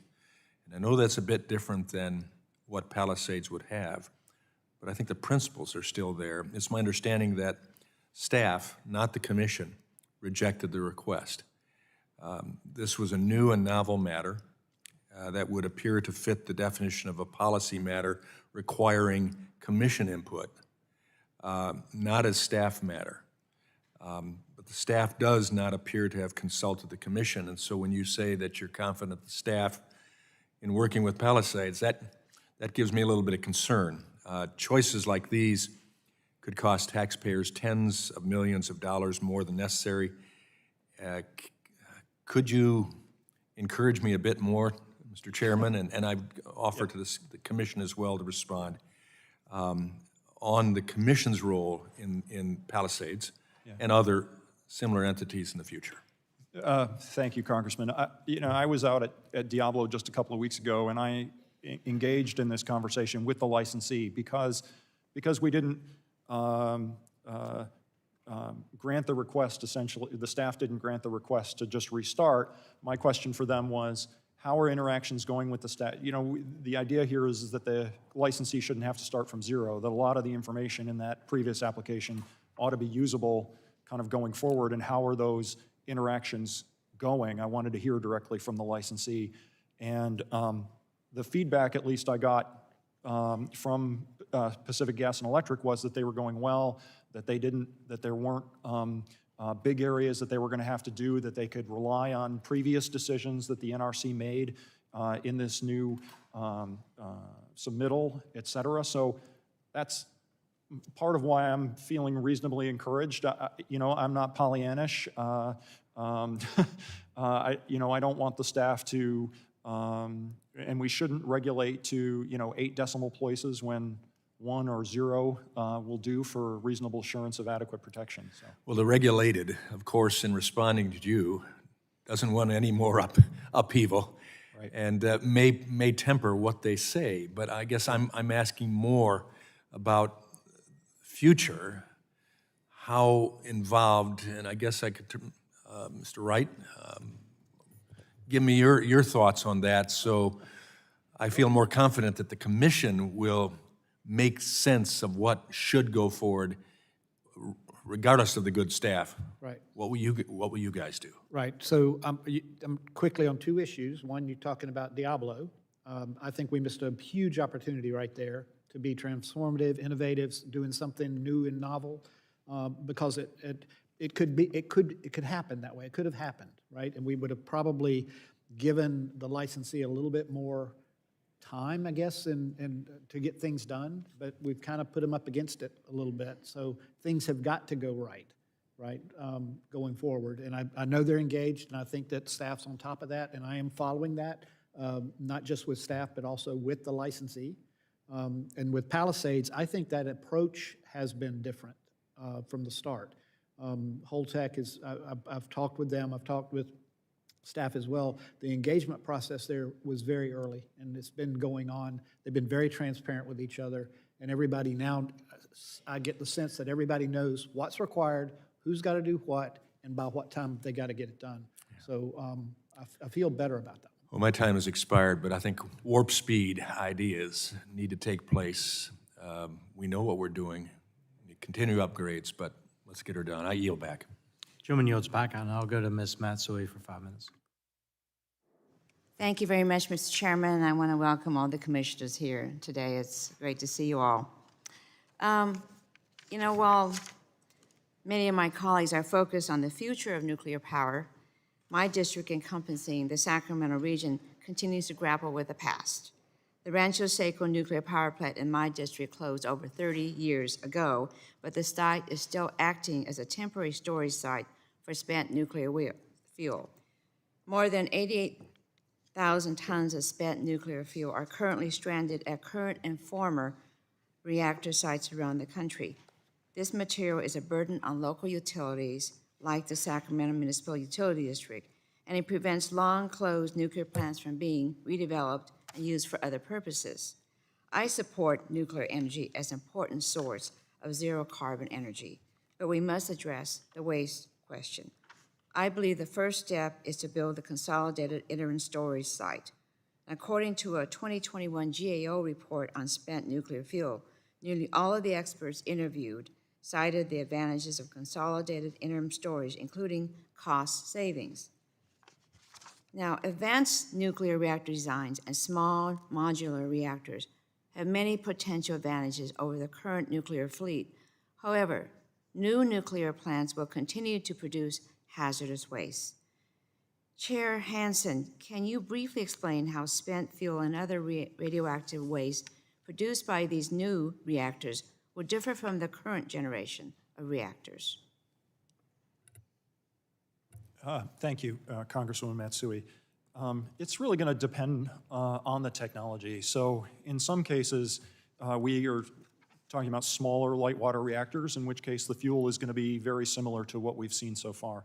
In other cases, there are some new ceramic fuel fabrications. Think of ping pong ball sized or billiard ball sized elements of nuclear fuel that will require different storage configurations or security configurations as well. In many cases, we're talking about high assay, low enriched uranium, and so we're talking about longer burn-up times, and so there may be some additional heat time that will potentially change the storage requirements. Okay, but we still have the waste question here, and especially if we're going to start building new nuclear power plants, and the status quo can't continue indefinitely. The NRC has reviewed at least 4 consolidated storage sites over the last 30 years, and we are not any closer to actually building a consolidated storage facility. This is due in large part to the failure of Congress to pursue a consent-based siting process for consolidated storage facilities. Whether it's a federal or private sector use, community support will be essential to successfully building a consolidated storage site. That's why I'm glad to see the Biden administration's efforts to develop a consent-based approach to siting consolidated spent fuel storage. I've secured funding for these efforts in each of the last 3 years and look forward to working to secure funding for this crucial program in FY24. Chair Hanson, my understanding is that there is currently no requirement for storage license applicants to have community support, but according to the standard review plan for dry storage facilities, applicants must demonstrate financial feasibility. Isn't that correct? That is correct. They must demonstrate the financial capability. So applicants need to demonstrate this financial feasibility because otherwise reviewing the application would be a waste of staff time. Similarly, community support is clearly a very important element in determining feasibility, is it not? We are focused fully on the safety aspects, and the financial capability is how that pertains to the safety of the facility. Okay, so community support is actually a very important element, right? It's important, but it's not an area in which we're directly involved. Okay, I want to make clear that I support the NRC's authority to license private sector storage sites.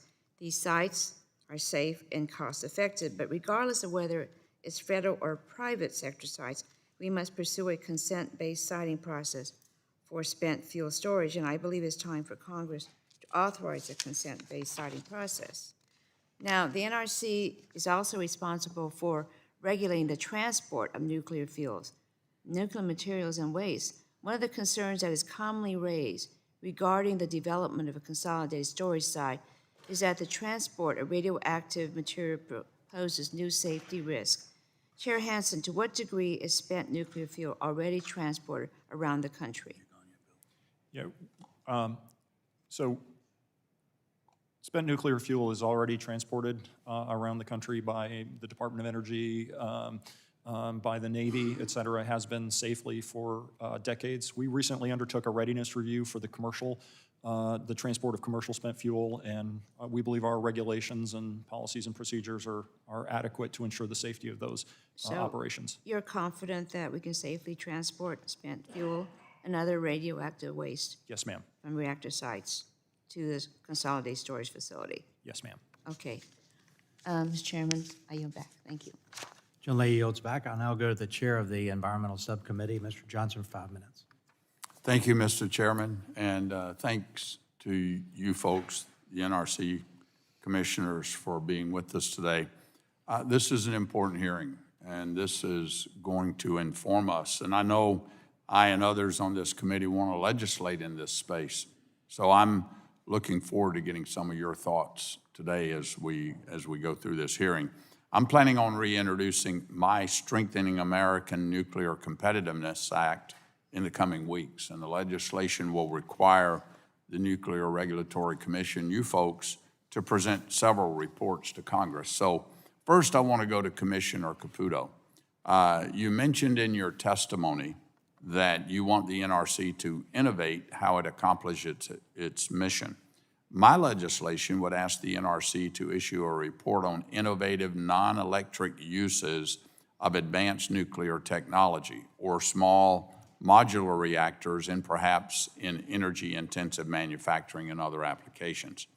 Do you believe NRC is equipped to study these technologies for future licensing, and do you support the NRC having a role here?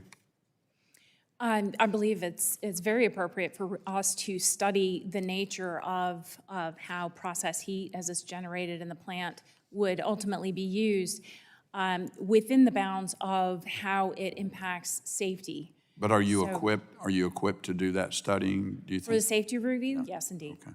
All right. What about you, Chairman Hanson? Yes, I believe we're well equipped to evaluate the non-power applications of nuclear power and the safety on that. Okay, all right. Well, next I want to touch on another part of my legislation. I think we all can agree here today that we're not interested in inhibiting investment in nuclear technology here at home. We want and need to strengthen the fleet. My bill would lift the Atomic Energy Act's outdated ban on foreign investment and control from entities in allied friendly nations. This has at times proven to be a barrier to further nuclear development here in the United States. So, Chairman Hanson, do you and the NRC have a position on this? The commission hasn't yet taken a position on this. I can tell you I have very close relationships with the regulators in a lot of the friendly countries that you identify in your bill, Congressman, and I think there's a real opportunity there to work more closely together. Do you think it's appropriate to continue this ban? Do you have an opinion on that, or should we consider changes?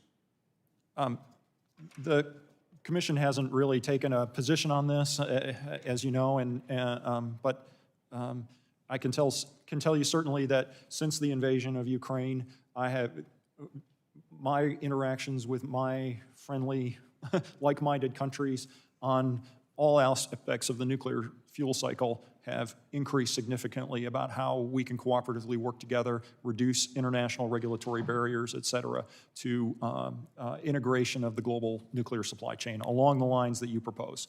Okay, all right. Next, I want to pivot to keeping our American innovators competitive overseas. You mentioned the war in Ukraine. You know, we've seen an increased interest overseas in the security and reliability of nuclear energy. Ideally, these new reactors are U.S. designs. I'm encouraged by recent announcements in Poland and Romania. Importantly, the designs that these countries are interested in building are either licensed and operating or certified by the NRC. We're talking about Westinghouse AP1000 or NuScale.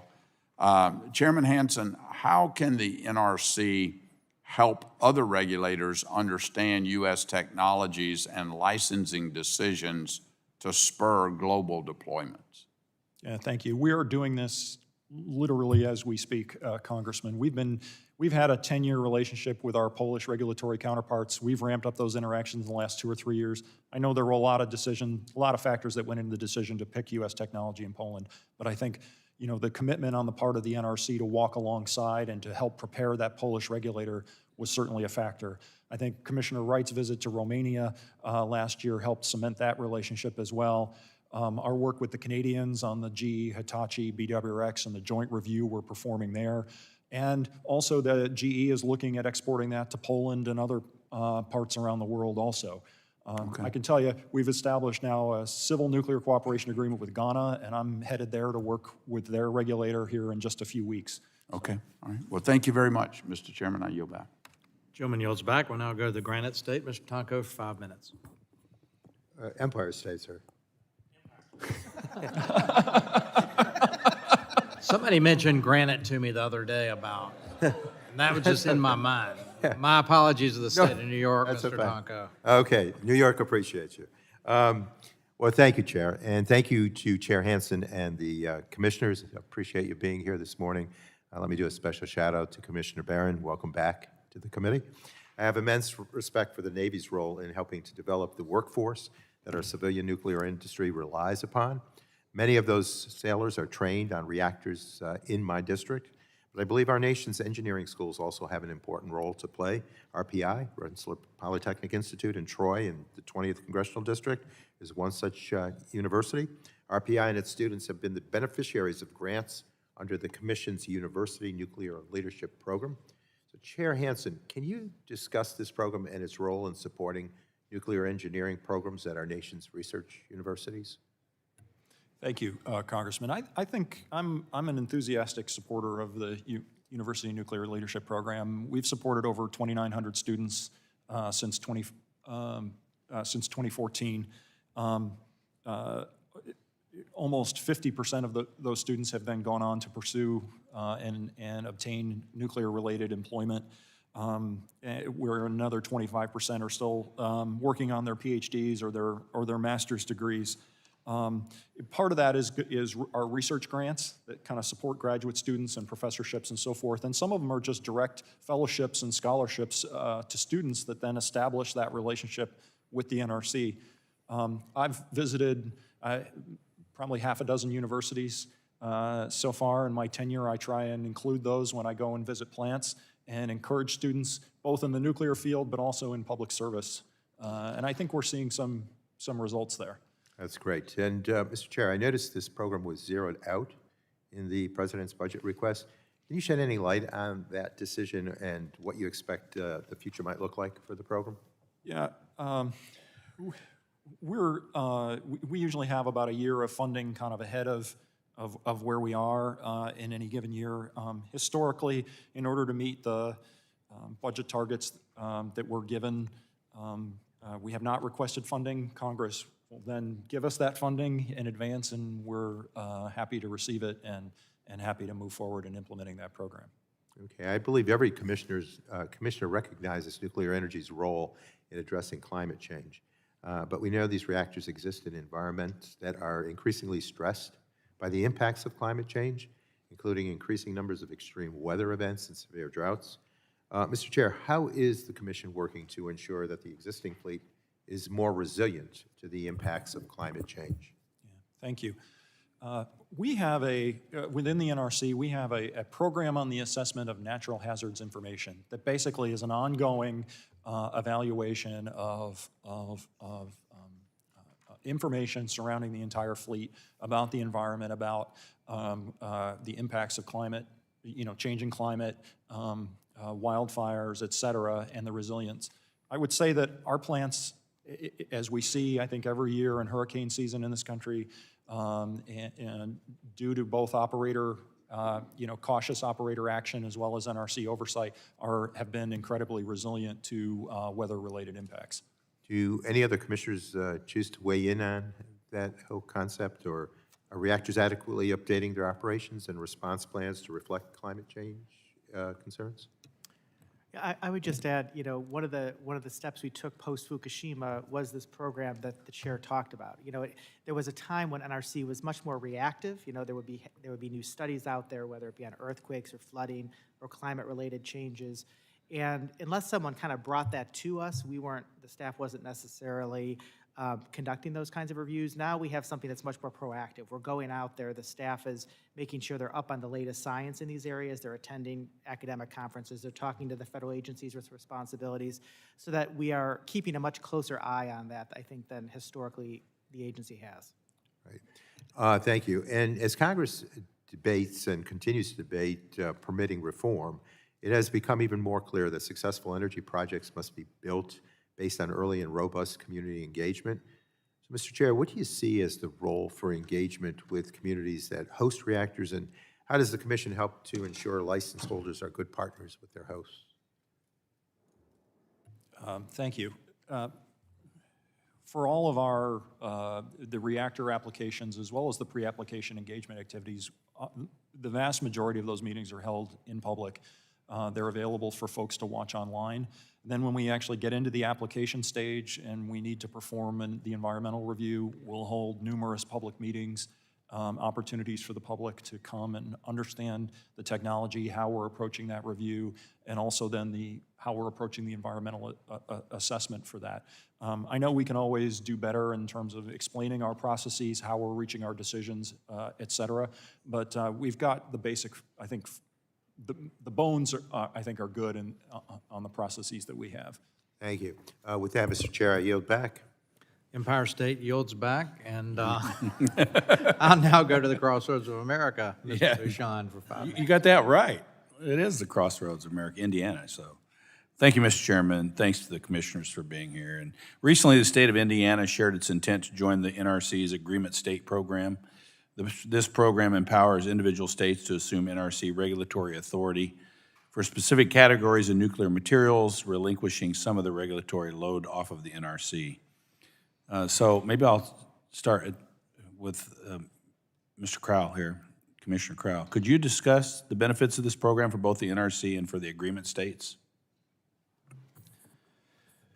Thank you for the question. So I think the more states that become agreement states, the more robust that agreement state program overall becomes, and the burden somewhat lessens on the NRC from having to do that directly. We can do it through oversight, and it should lower costs over time as well. I also think the benefit of the agreement state program is that it helps create an understanding and familiarity with various aspects of nuclear power in those states, and that can help with broader public engagement and support. Can you maybe briefly discuss the timeline and process for a state like Indiana to join the program? I'd actually defer to the chair on that. All right, Chairman Hanson. Sure, Congressman, I'd be happy to. Typically, it's about a 4-year process. Okay. We work closely with them. There's a lot of training, a lot of back and forth. We really walk alongside the state to get them ready to take over that responsibility. Great, and anyone can add, do you think that the agreement state program plays a role in supporting public engagement efforts that foster public support for the safe and responsible deployment of nuclear technologies? I certainly do. I agree with Commissioner Crowell. Having folks, government often works best at the level closest to the populace, and I think this is a good example of that. Yeah, I think you're right. I mean, we need that. It's very important, right, for all the work that all of us are trying to do here, to have public sentiment behind us as members of Congress. Of course, that's the most critical piece of this equation. Yes, Commissioner Wright. Congressman, I'm a big fan of the Agreement State Program, and I have been in the presence of the people from Indiana at some of the meetings at Organization of Agreement States. We are willing to engage, so if we need to come and meet with somebody, we're willing to do that, and I would commit that I would go myself if you need me to. So. Sure. Thank you very much. The Nuclear Energy Innovation and Modernization Act directs the Commission to develop a risk-informed, technology-neutral framework for advanced reactors. And I had another hearing in Health, so I may have missed some of this, but we've already heard some comments on that, of course. But NRC is supposed to provide reasonable assurance of adequate safety of nuclear reactors. Commissioner Caputo, can you speak to what risk-informed means and how that works in the context of reasonable assurance of adequate safety standard? Risk-informing fundamentally means using risk insights together with other considerations to focus safety reviews on the items that are the most significant to safety. So it's an attempt to sort of narrow what our focus is to the areas where safety regulation creates the biggest safety benefits. So by narrowing that, it's a hope of limiting the regulatory burden to where things are truly safety significant. Yep. I also want to say I was recently in Poland also with the chairwoman, and we were talking about this issue, and we do have competition. They're talking with the French, as you know. So it's very important for the United States and North America to make sure that we don't have processes in place that limit our ability to effectively compete. And part of that is cost, part of that is time, part of that is safety, other issues. So I just wanted to say that. And then in closing, the NRC doesn't regulate nuclear submarines. Is that correct? That's correct, Congressman. So I do find it, and somebody mentioned this to me the other day, that if you've ever been on a nuclear submarine, which I have, the USS the Kentucky, when it refueled and went out into the Pacific Ocean, it struck me that the person that dove the boat under the water was about 22 years old. And the entire ship, including the commanding officer, I think, was about 33. So we have this big nuclear reactor in a nuclear submarine in the middle of the ocean, and we have very strong young people that are in charge. And so I just say that because I think we need to put that in context of the overall situation that we're in here, and that this can be done. I know it's different, but it can be done if there are strong programs in place, and we don't need all these barriers all the time. Yeah, Chairman. Briefly. We're great beneficiaries of our nuclear Navy program. About 25% of our workers are military veterans, and the vast majority of them from the Navy. And so that kind of experience and that kind of a strong experience, including our Executive Director of Operations here behind me, Dan Dorman, in operating and working on nuclear submarines. I yield back, Chairman. Not a single mishap in the United States Navy with regard to nuclear. So I now go to the Granite State, for real. Ms. Custer's recognized for 5 minutes. Thank you, Chairman Duncan and Ranking Member DeGette, for holding this important hearing. And I want to thank all 5 NRC commissioners for taking the time to join us.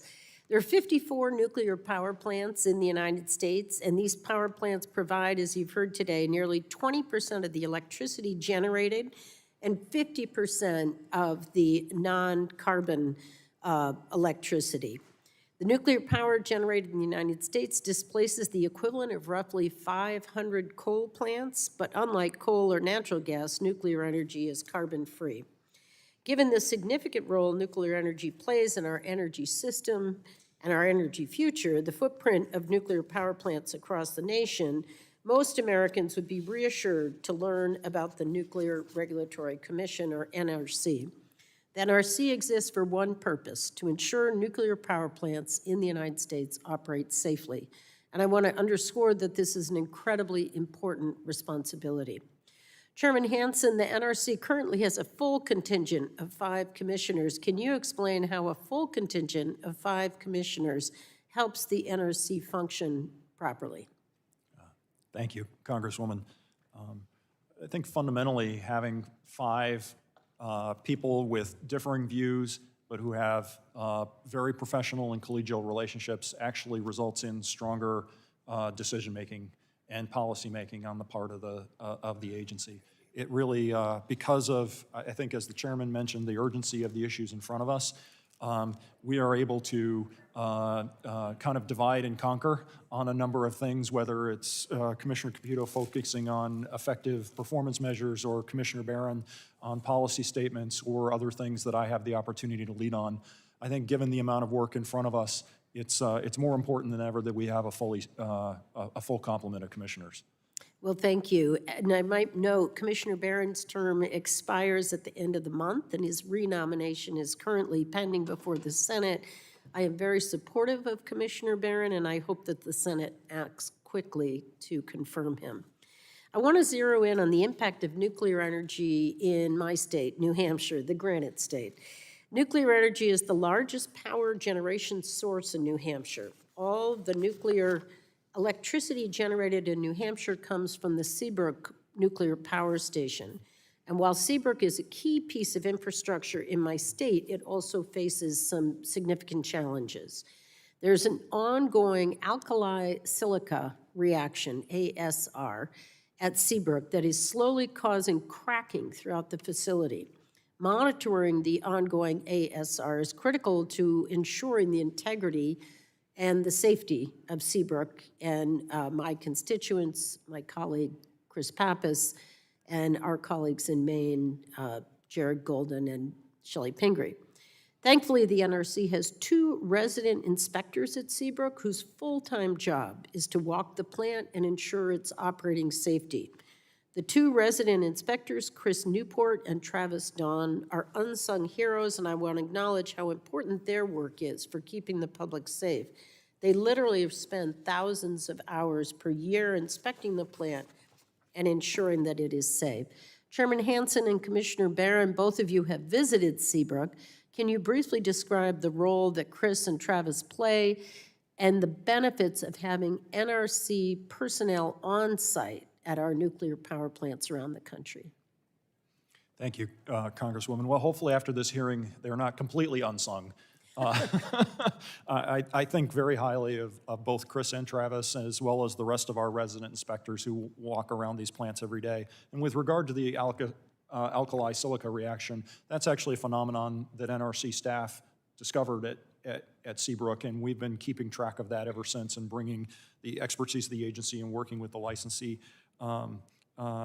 to bear on that. And I make it a point, and I know my colleagues do too, to meet and spend some quality time with our resident inspectors when we go visit plants, understand both in more depth the situation at that plant, but also how our program is working for them. It involves maybe more moves for them around the country because of the rotations that we require. Often in kind of far-flung places. Seabrook isn't particularly far-flung. Happens to be beautiful, the seacoast of New Hampshire. And it is beautiful.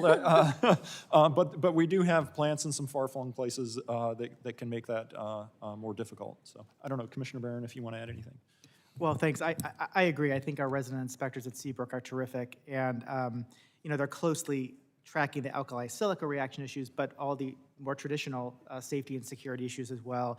I think one of the things that's so great about that team is they're focused on being transparent about sharing their findings with the community so that folks understand what's going on and what NRC is doing there. And when I visited, and in the run-up to that visit to Seabrook, I talked to C10, one of the community organizations that's very engaged, and I heard from them that our residents are really building trust and confidence. And that's really good to hear. And in some ways, I think that team at Seabrook is really the model for what that relationship should look like between. I hate to cut you off. Yes. My time is up, but thank you. We'll leave it at there, the model. Thank you very much, and I yield back. I thank the gentlelady, and I'll now go to the Vice Chair of the Subcommittee on Energy, Mr. Curtis, for 5 minutes. Thank you, Mr. Chairman. I was hoping you would call Utah out as the crossroads of the West. You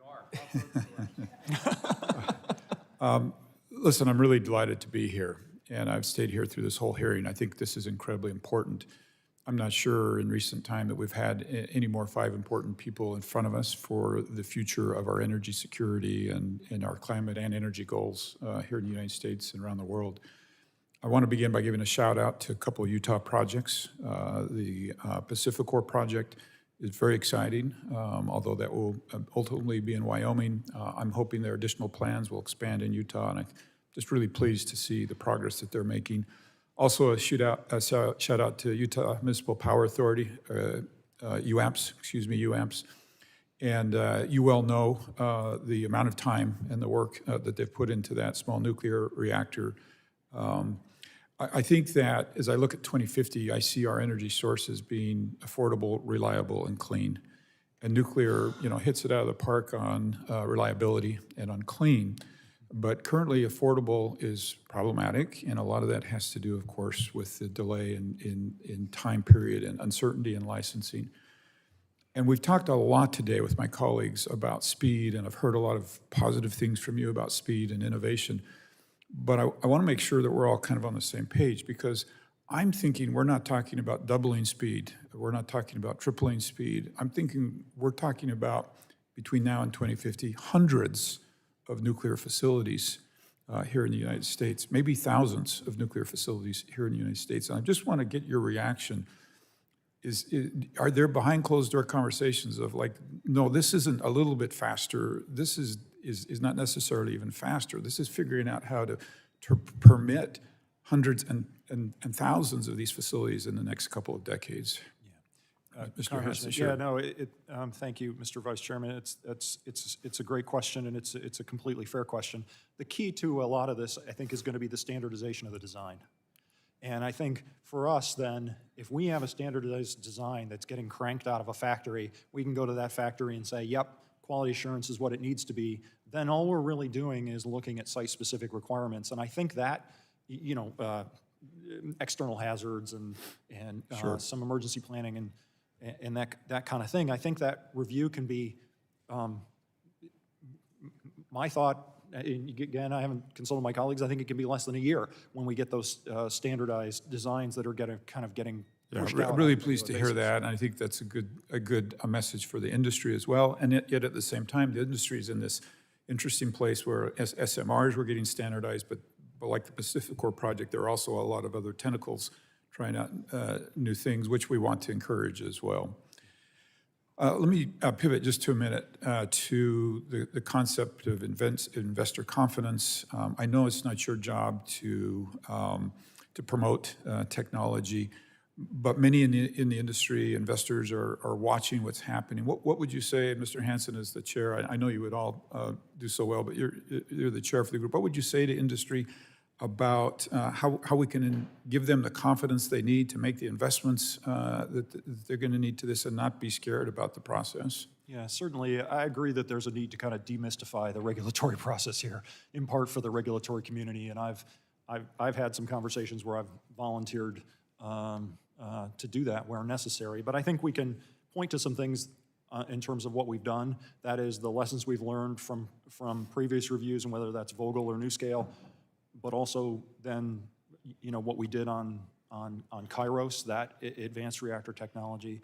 And also then the Commission's efforts to really roll up its sleeves and focus in on this advanced reactor rulemaking to make sure that that's predictable, efficient, et cetera, while upholding our safety standards. Sure. I'm a little concerned, too, that if we don't have the type of domestic program that we want to have, we won't have the influence internationally that we would like to have with international standards and safety standards. Can you speak to what you're doing and what the Commission is doing to make sure we have influence overseas? Yeah, thank you. Well, first of all, we're heavily engaged at the IAEA to make sure that our interests are advanced and protected in that international multilateral forum, but then also engaging with our bilateral partners, whether that's in Poland or Romania, the Czech Republic, I've had numerous discussions with, and they're a very close ally. But also then even some folks that we're competing with in terms of the French, that we make sure that the standards are high, but that we're approaching it with the right kind of flexibility. And I'm fortunate out of time. I'd like to just thank you and all five of you for being here today, and for the chair and the ranking member for this very, very important conversation. I appreciate it, gentlemen. Now I'll go to Ms. Schreier for 5 minutes.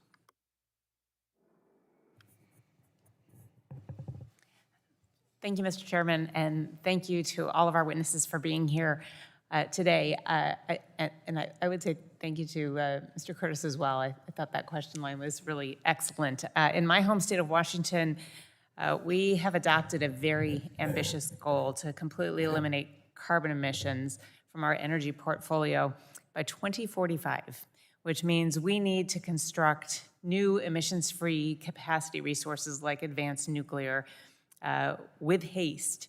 And this is in addition to wind and solar and the abundant hydropower that we enjoy now as base load. And by expanding our nuclear portfolio, we'll be able to better and more smoothly integrate other renewables like wind and solar into our grid and reduce emissions.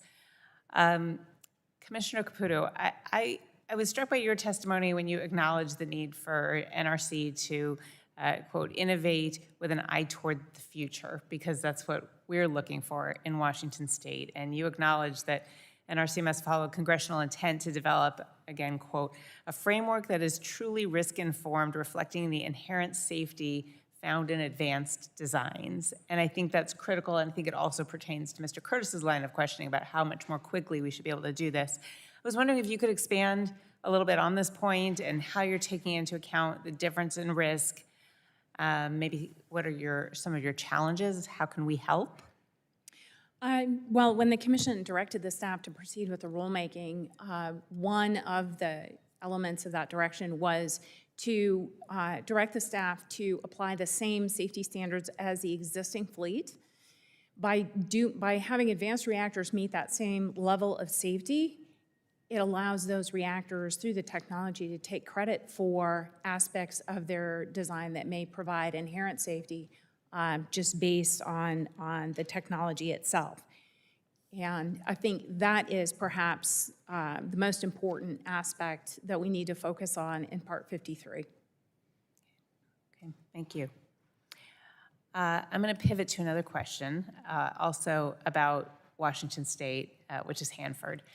And I know that this is primarily a Department of Energy issue, but since I have your expertise in front of me, I'd love to know if any of you have reservations, technical reservations, about the Department of Energy reclassifying some of its low-activity waste to something other than high-level waste, because it would change how we can dispose of that. If it's low-level, it can be disposed of in a grouting process, and high-level needs to go through vitrification, which is far more complex.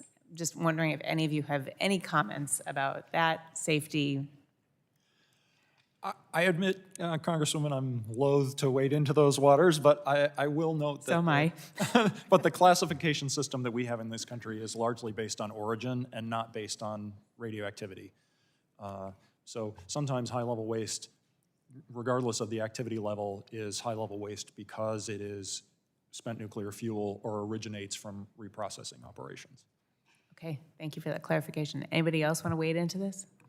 I agree with the chair. It's primarily classified by the origin. So the characteristics of the waste itself may be substantially different based on where it's not based on where it's classified. So if there's a classification done to more reflect the nature of the waste itself, then there may be a scientific basis for doing that rather than hewing to the historical classification based on origin.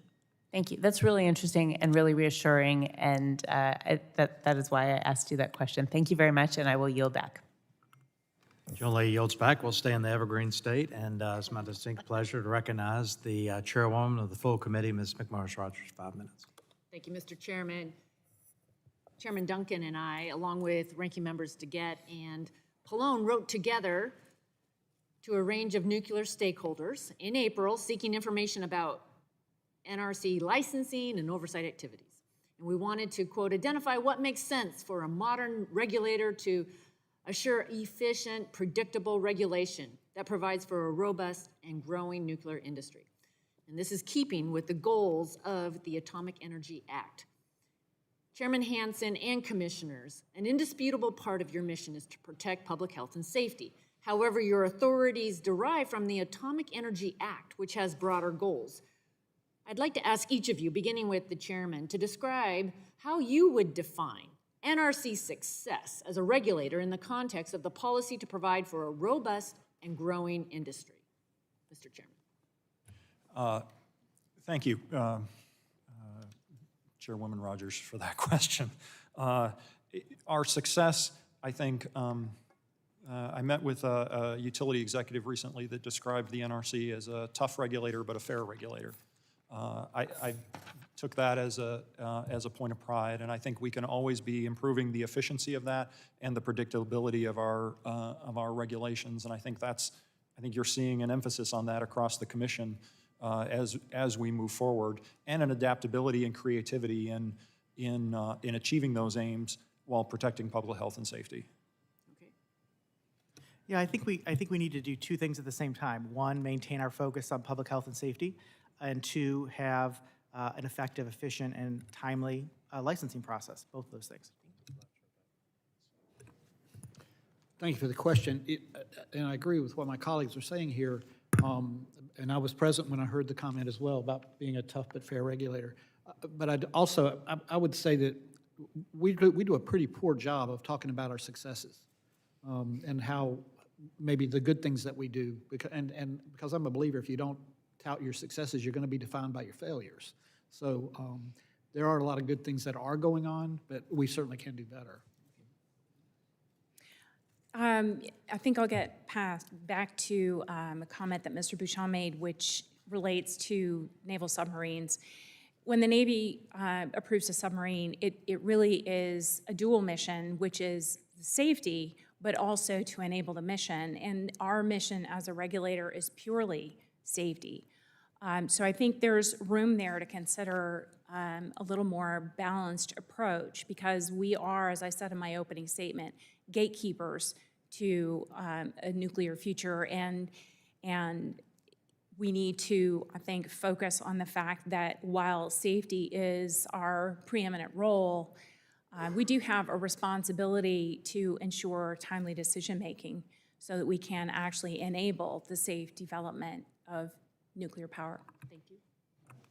And Congressman, I'll just add that while protecting public health and safety are the primary goals and responsibility of the NRC, if we're meeting that mission, but we're not doing so on a timeline that's commensurate with reducing carbon emissions and enhancing energy security, then I don't think we are succeeding. I think we need to be doing both. Okay, thank you.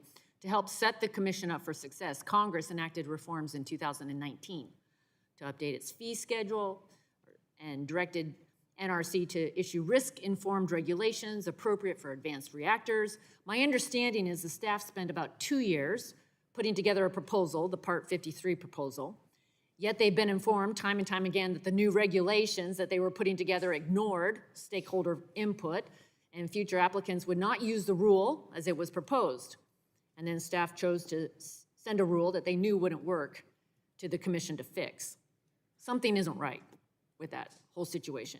So I wanted to start with the chairman, and however time we have, why is staff putting together rules that fail to comply with congressional direction, and what does this say about the staff working in service to the Atomic Energy Act, Mr. Chairman? Thank you. While I'm certainly not going to endorse or agree with all the things that the staff sent, we asked them to put together that rule very quickly, and I think as a result, there's a high level of what I would call adjacency to our existing frameworks that are not necessarily conducive to the new technologies that are coming down the road. So quickly, 2 years and they ignored stakeholder input. Well, I think in some cases, both the Framework A and Framework B were included and structured that way at the behest of stakeholders. Okay, more to follow. I yield back. Happy to. You could add some extra time. You are the chairwoman. I'll now go to Florida, Ms. Castor, Sunshine State, 5 minutes. Yeah. Well, thank you, Mr. Chairman, for calling this hearing. It's been a good bipartisan collaboration here, and I want to thank the NRC commissioners for your public service and being here today. If we're going to slash climate pollution with the urgency that is needed to avoid the worsening impacts and the escalating costs, we have got to rely more on this carbon-free energy source, nuclear power, that is consistent in its output over long periods of time. We have learned a lot over the past few years. There has been a shift in thinking because of the climate crisis.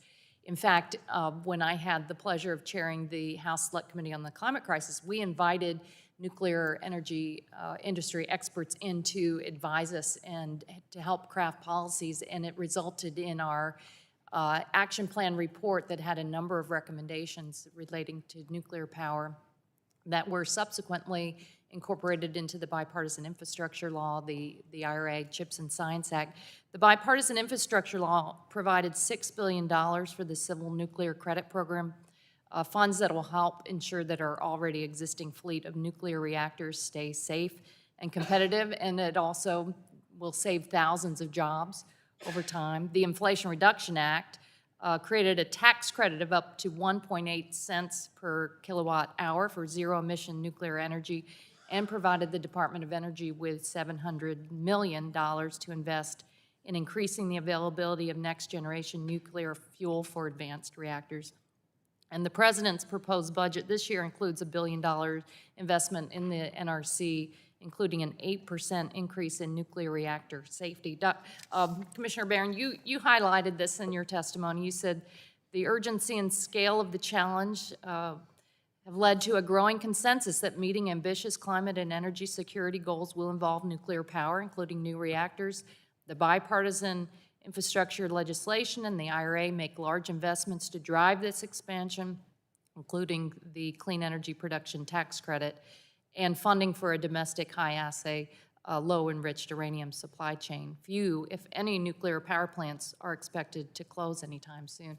So when you think of life before these new federal laws, if they hadn't happened, what would the picture look like, Mr. Chairman, if you compare life before the infrastructure law, the IRA, CHIPS and science, where would we be today? There are a lot of issues. I call it a series of chicken and egg problems associated with the deployment of new nuclear, and certainly the financing and the policy around those can be one of them, and certainly NRC regulation, I recognize is one as well. For us, as regulators, we see a renewed interest in the continued operation of the existing fleet. So we're expecting both subsequent license renewal applications as a result of the law, as well as power uprate applications, and then also requests for evaluation of perhaps new fuel forms so that these reactors can operate at potentially higher output levels, et cetera, to take full advantage of that and deliver more clean energy to the grid. Commissioner Barron? Yeah, I think in talking with our licensees, the utilities, you really see almost immediate transformation in the way they were thinking about things. The price signals sent by the legislation were really significant. There were very few people talking about power uprates, those kinds of investments in the plant to get more electricity out of them prior to the legislation. Now there's a lot of talk about that. There was talk, obviously, about subsequent license renewal going from 60 to 80 at a lot of plants. Now it's like kind of near universal. I mean, the whole value proposition has changed enough that it was almost like a switch. I mean, you could just see the effect of it. When I was talking with Tennessee Valley Authority, not that long ago, they were talking about one small modular reactor at the Clinch River site in Tennessee. That it was 4 identical ones there. Then it was 4, and maybe they do 4 more at other sites if that goes well. So it's really ramped up the interest. I mean, there's a real surge in interest now. Commissioner Wright? I do not disagree with anything that my colleagues have said. I would also add that there's something else that could be taken advantage of, and that is through, I believe it's NECA, where you could use monies that are funded through DOE that would come back to the commission to help some of these small vendors that are trying to get moving because they don't have deep pockets, right? And you could help identify issues that are maybe barriers that could be solved early. And that would also, again, it would save money on the licensee or the applicant's part as well. Great. Thank you very much. I'm out of time. I yield back. Generally, time's expired, and I'll go to Ms. Lesko, who has the Palo Verde nuclear power plant in her district. You're recognized for 5 minutes.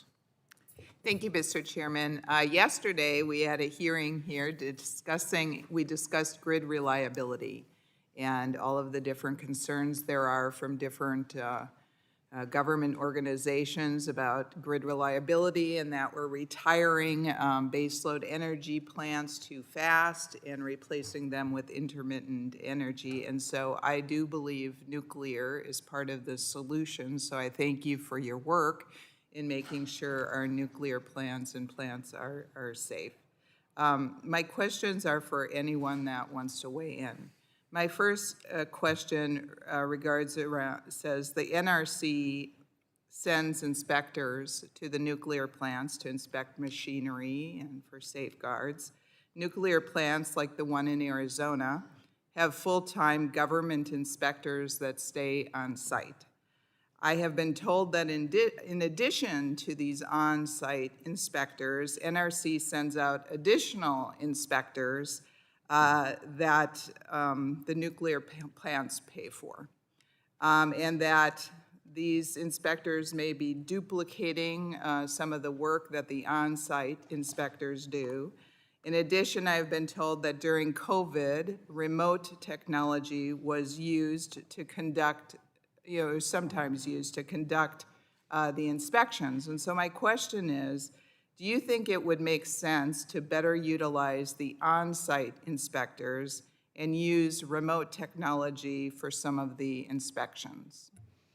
Yeah, thank you, Congresswoman. We learned a lot during COVID about how to better use technology in everything from laptops and iPads and this sort of thing to help conduct inspections. I hope that there's not a lot of duplication. I'll dive into that for you and be happy to get back to you about the duplication that our on-site resident inspectors are conducting and then our engineering inspectors. We recently made a change at the commission to reduce the frequency of engineering inspections actually from 3 years to 4 years to kind of account for the reduced, I would say, kind of the reduced need to do a deep dive with some of these visiting inspectors that you mentioned. Yes, Ms. Caputo. Some of that virtual technology that resident inspectors were able to use was to conduct routine monitoring of plant parameters. And by, I think, making their time more efficient, it frees them up to pursue other activities that are more safety significant. So I believe there are probably opportunities to do some of that and upskill our resident inspectors so we rely less on regional inspectors and help our residents to cover more ground.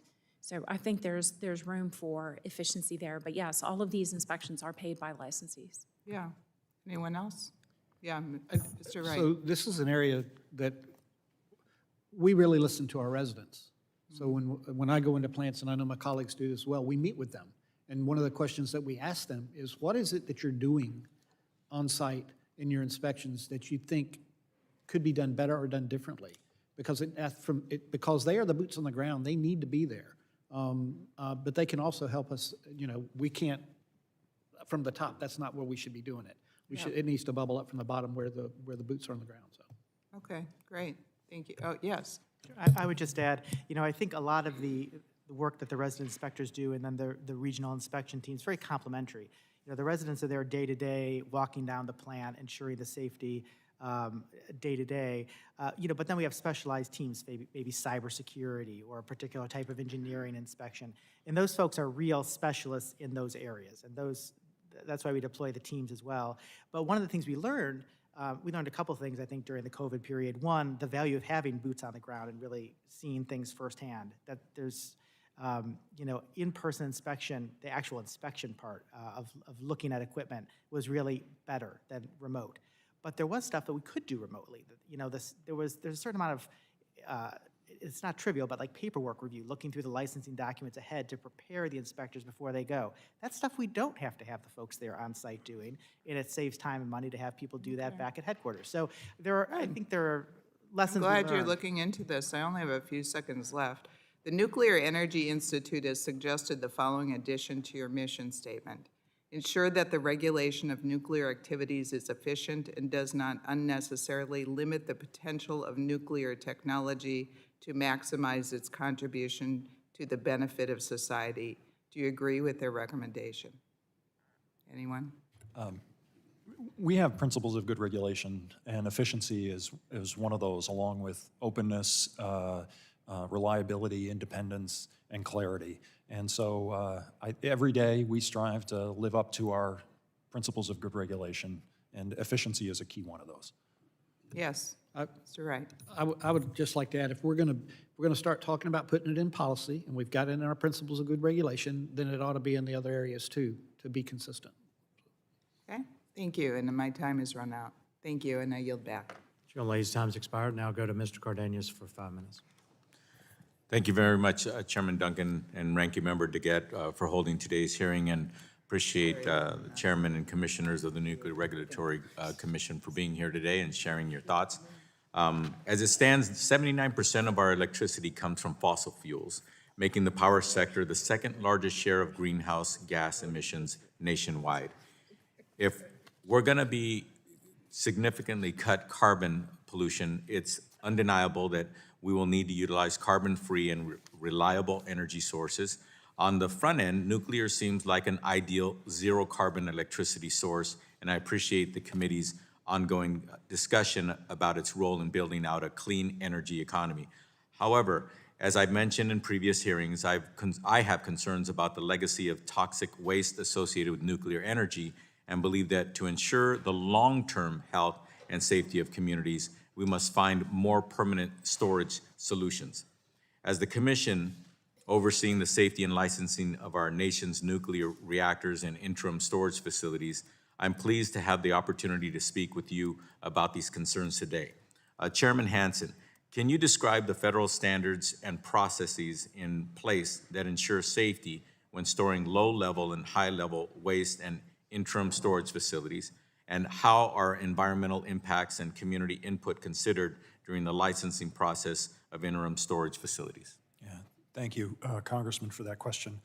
When we have standards for storage facilities, as you mentioned, and they're focused on containing the radioactive material, providing radiation shielding for the people who work around those spent fuel canisters, preventing nuclear criticality, so making sure that we've got the right kind of materials in those casks that prevents a nuclear chain reaction, and also maintaining retrievability. That is, if something goes in a concrete cask, that you can pull that out again should the need arise, essentially.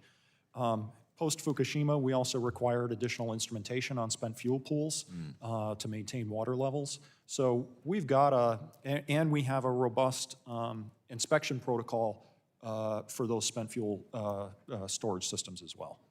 So everything you just described, somebody can't get at a container store. I'm sorry? Somebody can't get what you just described at a container store. These are very specialized, highly engineered, proven techniques, thank God, that we have available to us today. Correct. And that's part of the process of properly storing spent fuels. Absolutely. Highly engineered barriers. Okay, thank you. How long are interim storage facilities intended to hold nuclear waste, and how common is it for these facilities to hold nuclear waste for longer than the agreed upon time? Well, most of the spent fuel storage facilities at operating reactors are licensed along with the reactor. So it would be, as long as that reactor has its operating license, the spent fuel storage facility will as well. When that reactor shuts down, there's some regulatory boxes to check there that then transitions that to a standalone facility. We license storage casks for an initial period of 40 years and then up to an additional 40 years.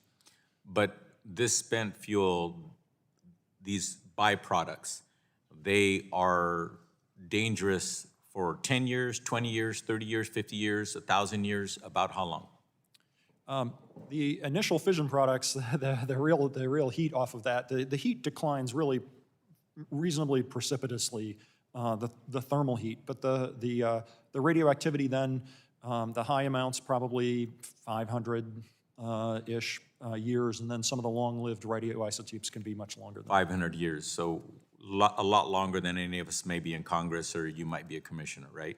Multiple times longer. Yeah, yes. Okay. Now, I just wanted to get, for the average American, to understand what we're talking about here. We're not talking about, okay, storing things for 5 or 10 or 15, 20 years. We're talking about super duper long term. Well, in the near term, we have reasonable assurance that the systems that we use to store spent fuel are safe and protective of the public. But also as a society, we need to make sure that longer than tens of years, that there's a way to make sure that people don't just say, well, I'm done. It's been 20, 30 years. We can just leave it alone and stop monitoring it. And so this is a process it's going to be around for a long time. Yeah. Congressman, you've identified a key policy issue about about spent fuel storage and its connection to ultimate disposal. Okay, thank you. My time expiring, I just wanted to remind everybody that we really appreciate you very much, and any recommendations you can make to us, we look forward to it. Thank you so much, Mr. Chairman. I yield back. Chairman yields back. I'll now go to Mr. Pence from Indiana. Thank you, Mr. Chairman, and thank you to the commissioners for being here today. The Nuclear Regulatory Commission is critical to deploying innovative nuclear resources for our grid to provide zero-emission baseload power, as my colleague next to me talked about a minute ago. I'm encouraged that under Chairman Duncan's leadership, this committee can advance important reforms to streamline licensing for nuclear assets and lay the groundwork to deploy next-generation reactors. In the Hoosier state, my state, innovators are leading the way to power the next generation of nuclear energy. Purdue University is a national leader in nuclear engineering programs and home to the country's first and only fully digitalized nuclear reactor used to train students and research cyber-physical protection. Recently, the university released a completed feasibility study with Duke Energy to bring a small modular reactor to power their campus. Similarly, Rolls-Royce, with facilities in Indianapolis, is advancing their designs for transportable small modular reactors to provide 470 megawatts of baseload power. Chairman Hanson, SMRs have been defined as generating 300 megawatts of power or less. Rolls-Royce has developed an innovative design that produces 470. Given these innovative designs, how do you view SMRs above the 300 megawatt threshold? Thank you, Congressman. I don't think that there's anything particularly magical about the 300 megawatt threshold, and a lot of the safety issues I think would be very similar between 300 megawatts and 470. So from a regulatory standpoint, there shouldn't be any additional, depending on the design, a lot of other things being equal, should be relatively straightforward. So do designs such as those from Rolls-Royce present different challenges from a licensing perspective? I'd have to understand a little bit more about the specifics. It can, but oftentimes, and we encourage this with pre-application engagements where people are coming to us and talking about maybe the unique aspects of their design and getting kind of a pre-sign-off. We can sign off on that stuff in advance of them getting that application in. That often works very well to resolve those issues. I think your colleague would like to comment on this as well. One difference I'd like to point out is indemnification under the Price-Anderson Act. I believe the threshold is 300 megawatts. So the insurance required and the participation under that indemnification framework would probably be slightly different for the reactor at 470 because it would be treated more akin to the larger operating units that exist today. So below that 300 megawatt threshold, small modular reactors operate under a different price structure. Okay, thank you. Kind of changing horses here a little bit. Last month, Purdue University and Duke Energy's feasibility study included important policy recommendations to advance nuclear energy for our state and nation. As part of their findings, the report detailed the need for a highly skilled workforce to design, build, and operate the fleet of next-generation reactors. And all of you talked about training and hiring and looking forward with personnel. To help maintain and build this workforce, the NRC has supported critical nuclear science and engineering initiatives through the University Leadership Program. However, the NRC's FY24 budget request did not include any funding for this program, which I hope is corrected and is included in some way. What gaps, Chairman, do you see in the current workforce for next-generation reactors, and could the University Leadership Program be helpful to meet these needs? Thank you, Congressman. The University Nuclear Leadership Program is already helping meet these needs.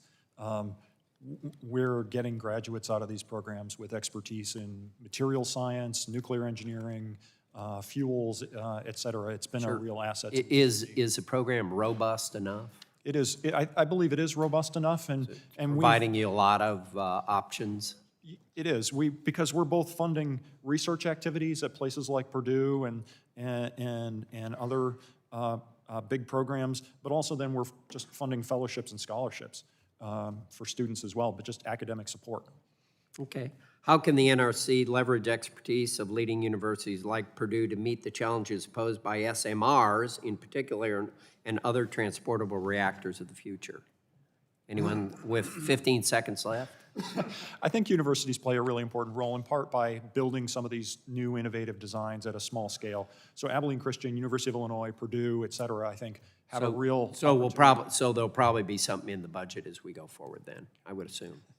Thank you. I'm out of time. I yield back, Mr. Chairman. I thank the gentleman, and she's been patiently waiting, so I'll go to Texas, the Lone Star State, to Ms. Fletcher for 5 minutes. I was waiting for that Lone Star State. Thank you so much, Mr. Chairman, and thanks to Ranking Member DeGette for having this hearing. Thank you to the chairman and all the commissioners for being here and spending your time with us this morning.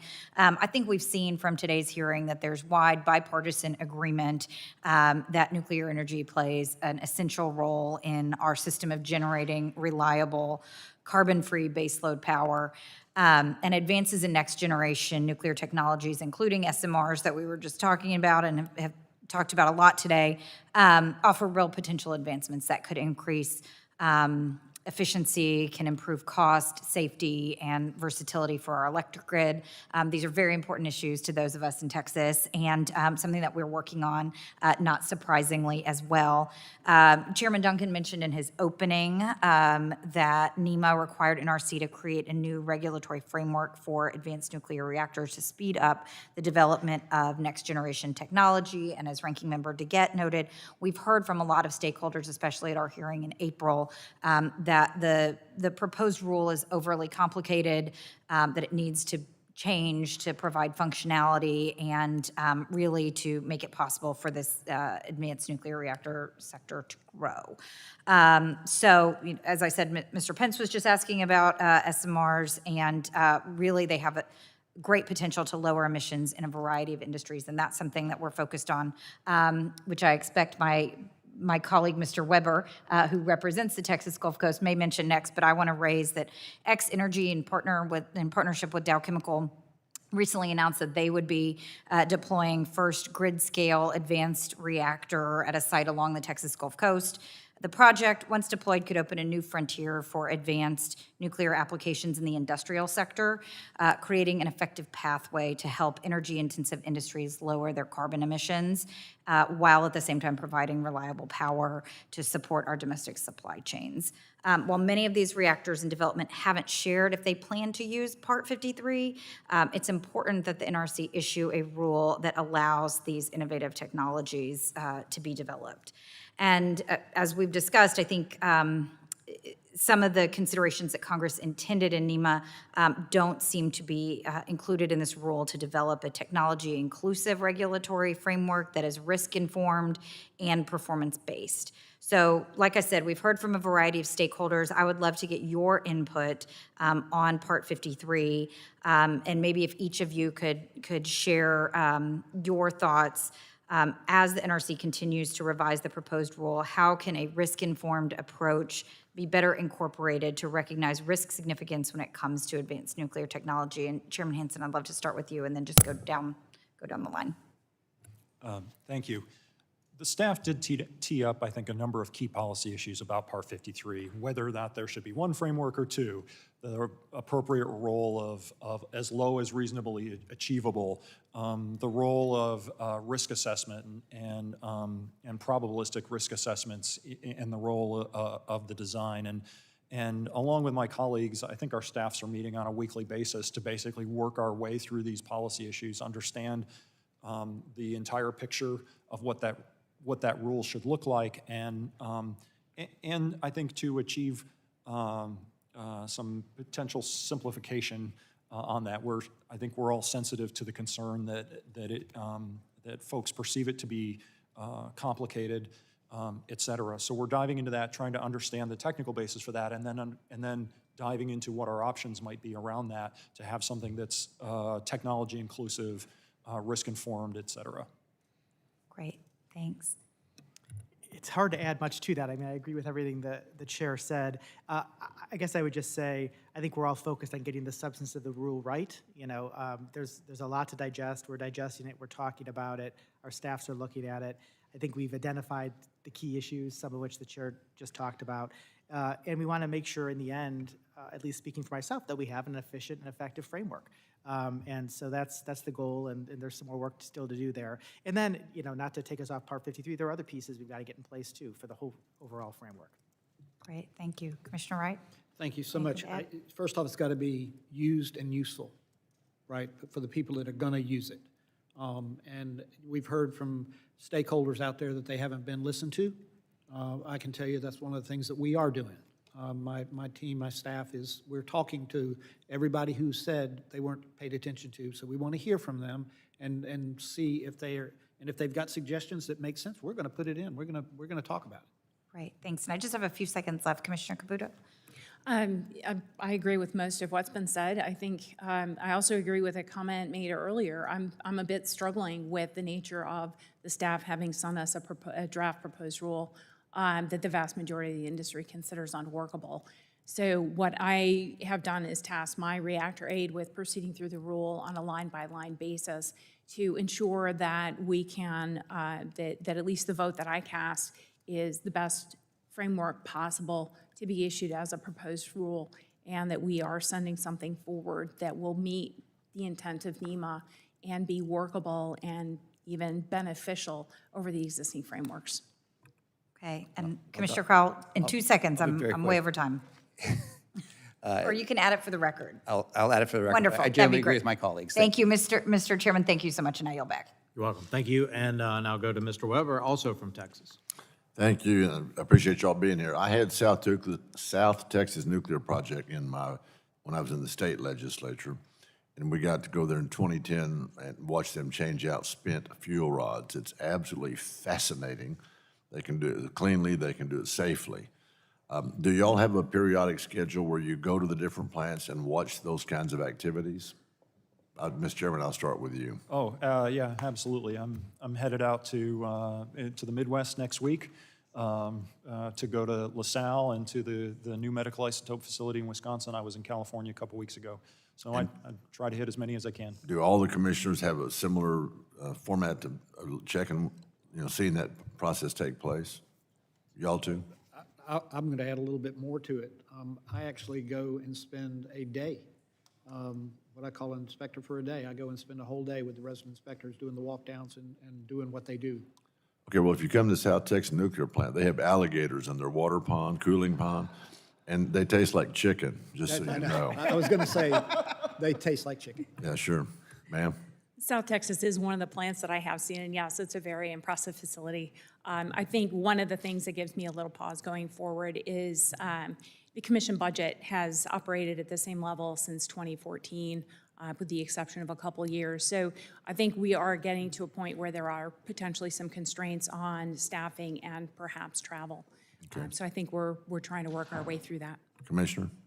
Just it's it's incredibly important part of the role as a commissioner is to visit sites that we regulate, not just for the benefit of the site, but also so you can be an ambassador for and reassuring the public about the safety case at the NRC, be it at a particular site or anywhere in the country. Yeah, Commissioner, did we skip you? Yeah, no, I've been to about, I think about maybe 40 of the operating sites at this point, and Okay. I learn a lot every time, and it's very valuable. To my colleague that said that he was concerned about waste being handled safely, they had a video that showed them with a really super big steel container that they put waste in. They put it on the flatbed of a rail car, chained it all down, and then they rammed it into a concrete barrier at 60 miles an hour. And of course, the chains break and the container goes spinning off, but it doesn't fail. And so if we could somehow get that word out to the American public that we can handle waste cleanly and safely. Any of y'all been to I'm sure you know about Andrews County, Texas Waste Control Specials, low level. Have any of y'all been there? I was just there last week, and I think they do an admirable job and could do more. And I do agree with your point that I don't think the public appreciates the robustness of waste packaging and transport, and it's really, it's impressive. It's world class. Yeah. So how do we get that? How do we get a high level waste facility like that? That's up to us, isn't it? Yeah. What we ought to do is aim at someplace in Nevada in the mountains. See how that works for us. So in Winter Storm Uri 2 years ago, February, the water cooling system on South Texas Nuclear Project, one of them failed. Now we have Unit 1 and Unit 2. When I was in the State House, they used to brag that Unit 1 produced more electricity for households than any other unit in the country. And Unit 2 was number 3. I don't know who snuck in there between us, because in Texas we like being in the lead. They produced household. electricity. So did y'all get to see the setup? You've been there to Waste Control Special. Have you been to South Texas lately? Did I miss that? Who's been there most lately? Has anybody been to South Texas Nuclear Project? You have. When was that? I think it was shortly before that storm. Winter Storm Uri in February? Yeah. 2 years ago?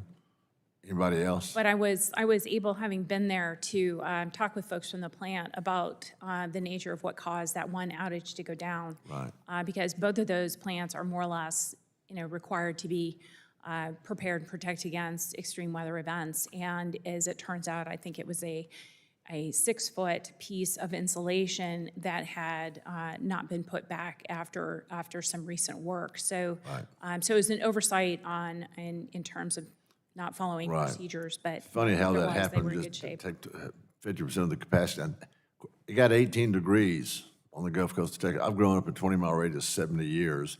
I've never seen it 18 degrees on Galveston Island. Have y'all been to Galveston Island? We do want you to come down there and spend lots of money. But thank y'all for what you do. I just want to make sure that y'all are watching and paying attention and getting out there in the field, because there's a lot of jobs involved. There's a lot of energy and electricity involved in it. So I appreciate what y'all do. Thank you. I yield back. Chairman yields back. We'll stay in Texas. Go to Mr. Vesey for 5 minutes. Thank you very much. I want to thank Chairman Hanson and the commissioners for coming here today. Nuclear technology has been in use for decades now in the U.S., and it still produces about 1/5 of U.S. electricity with little or no carbon emissions. We use it in Texas on ERCOT, and it's been a good, reliable source of energy for a lot of Texans. And from Germany to California, places planning to retire their reactors have now really started to have second thoughts on that. I know as Germany in particular, they're burning a record amount of coal partly because of Ukraine's unlawful invasion of Russia's unlawful invasion of Ukraine.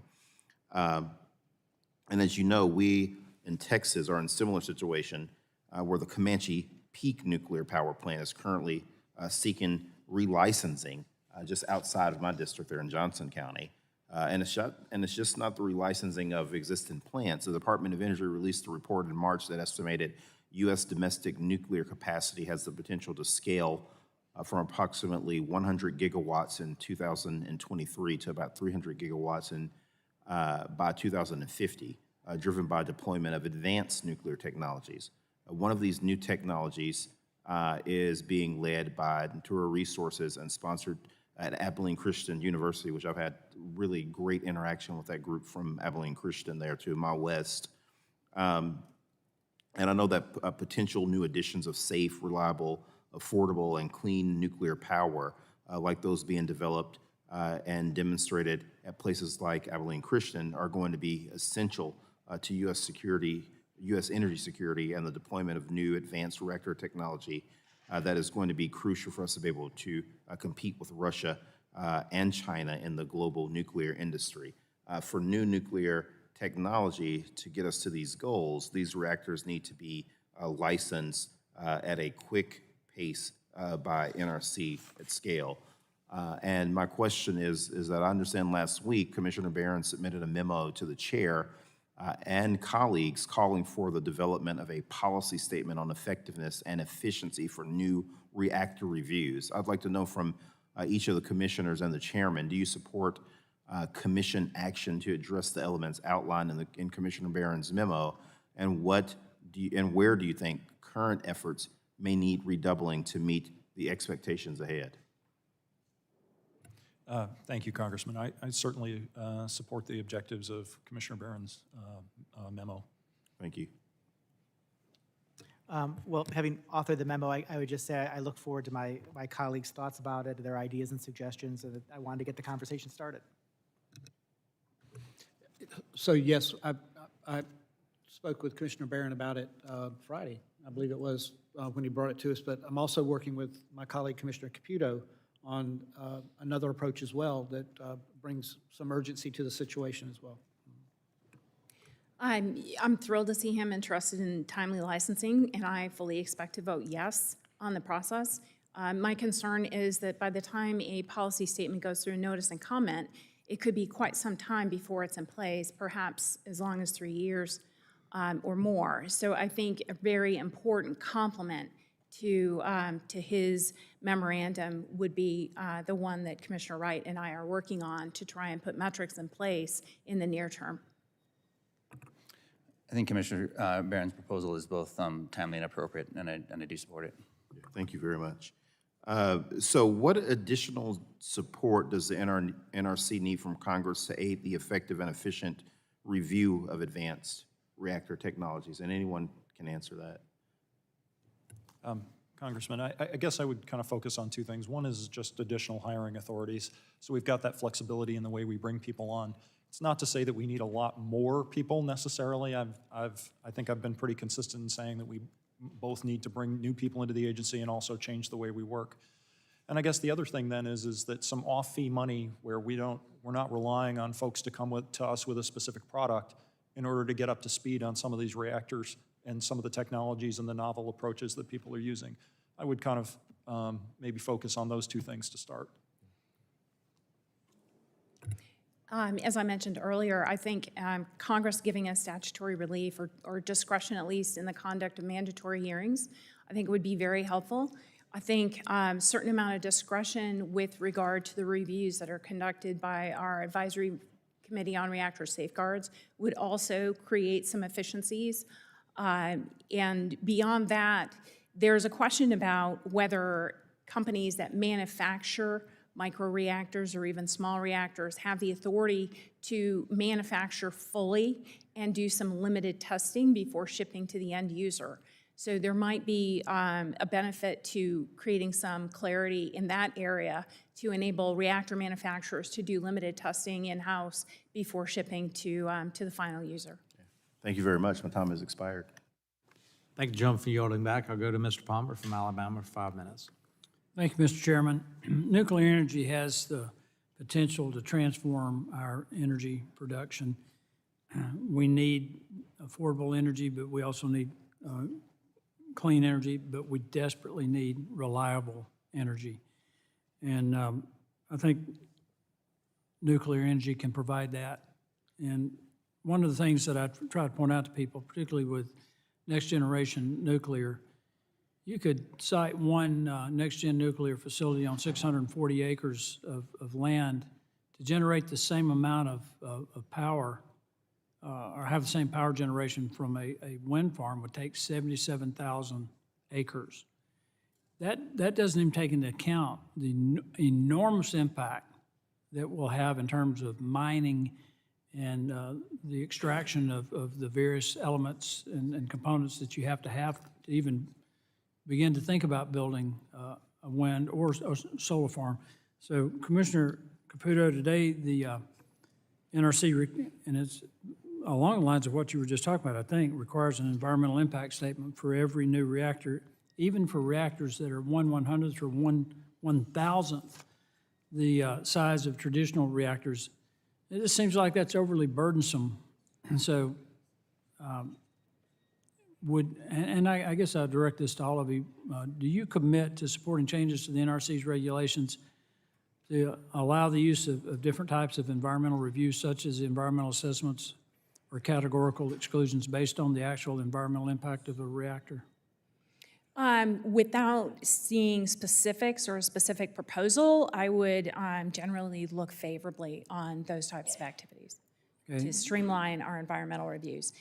These reviews are, given that licensing is a major federal action subject to NEPA, but within the bound of our authorities under NEPA, I would be interested in those kinds of proposals. Well, in your testimony, you mentioned the importance of agency innovating with an eye to the future.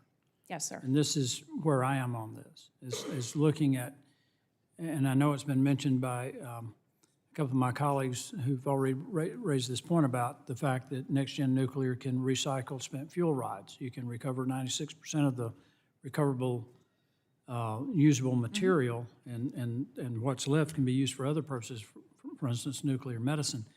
And one of the things that I want to point out, we had a hearing in here, and we had the director of the National Nuclear Laboratory, and I asked if we went in this direction, considering that there's 39 states where we're We have spent nuclear fuel in storage.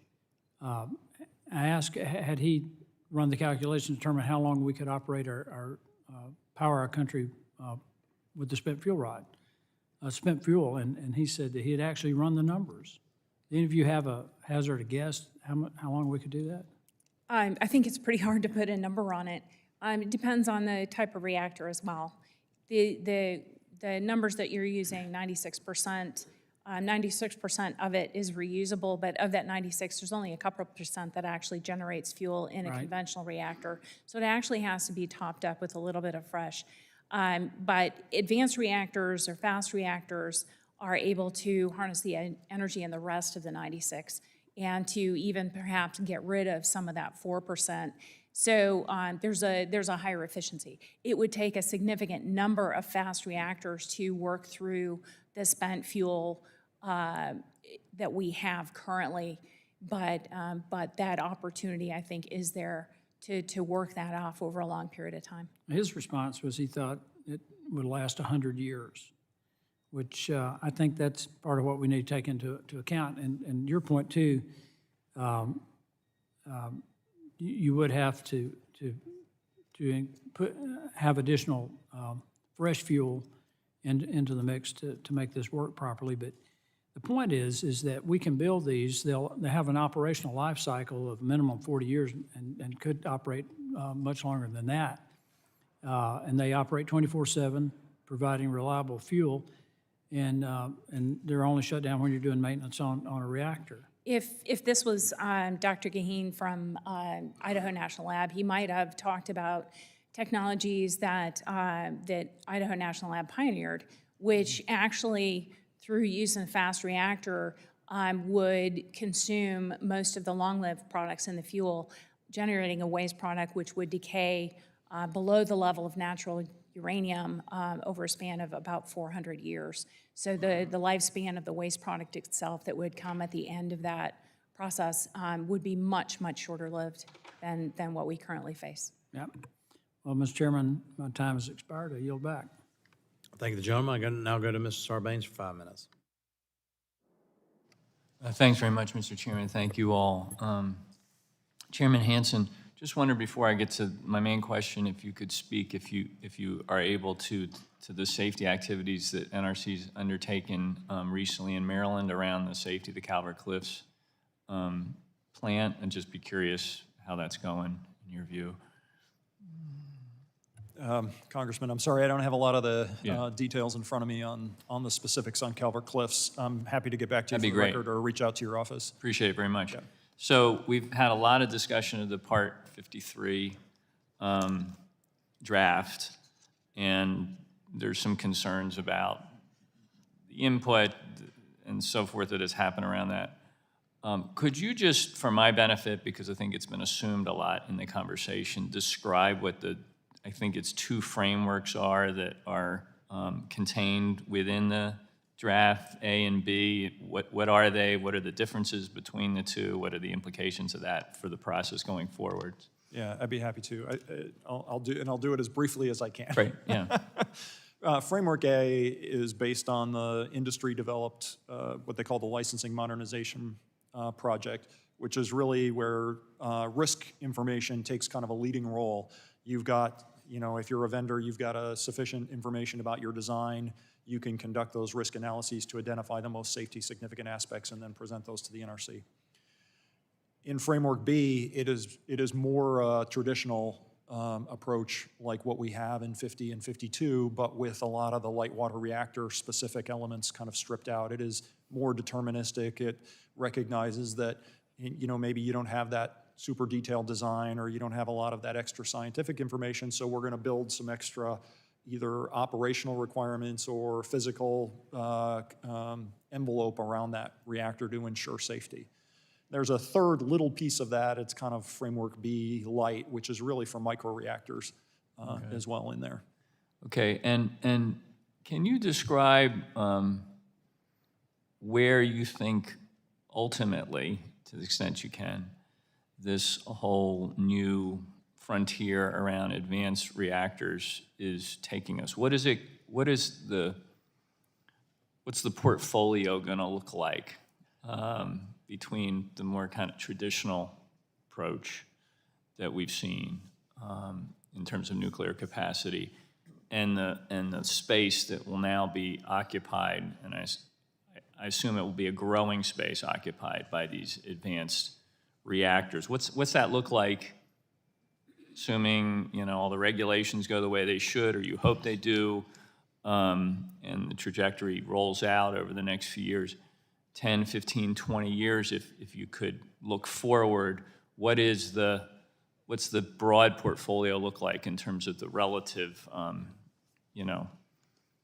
participation of those two things? Yeah, with the caveat that predicting the future is hard, as Yogi Berra said. I would say that we're likely to have a kind of a broad portfolio of different, of very different technologies. So a pressurized water reactor, a boiling water reactor, a high temperature gas reactor, molten salt, et cetera, and then standardized designs in each of those fields that allows for kind of broader deployment. What we have in this country right now with the initial fleet was we have a lot of pressurized water reactors, we have a lot of boiling water reactors, and every one of them is a little bit different, either in the aspects of the design or on the secondary side being really the electricity generation side. So I would see a real move to standardization, and that I think makes the regulatory process substantially easier and more efficient as well. Okay, one other question.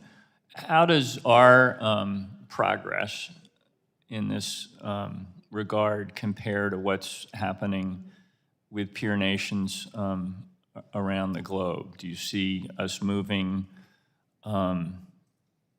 in a way that demonstrates leadership here?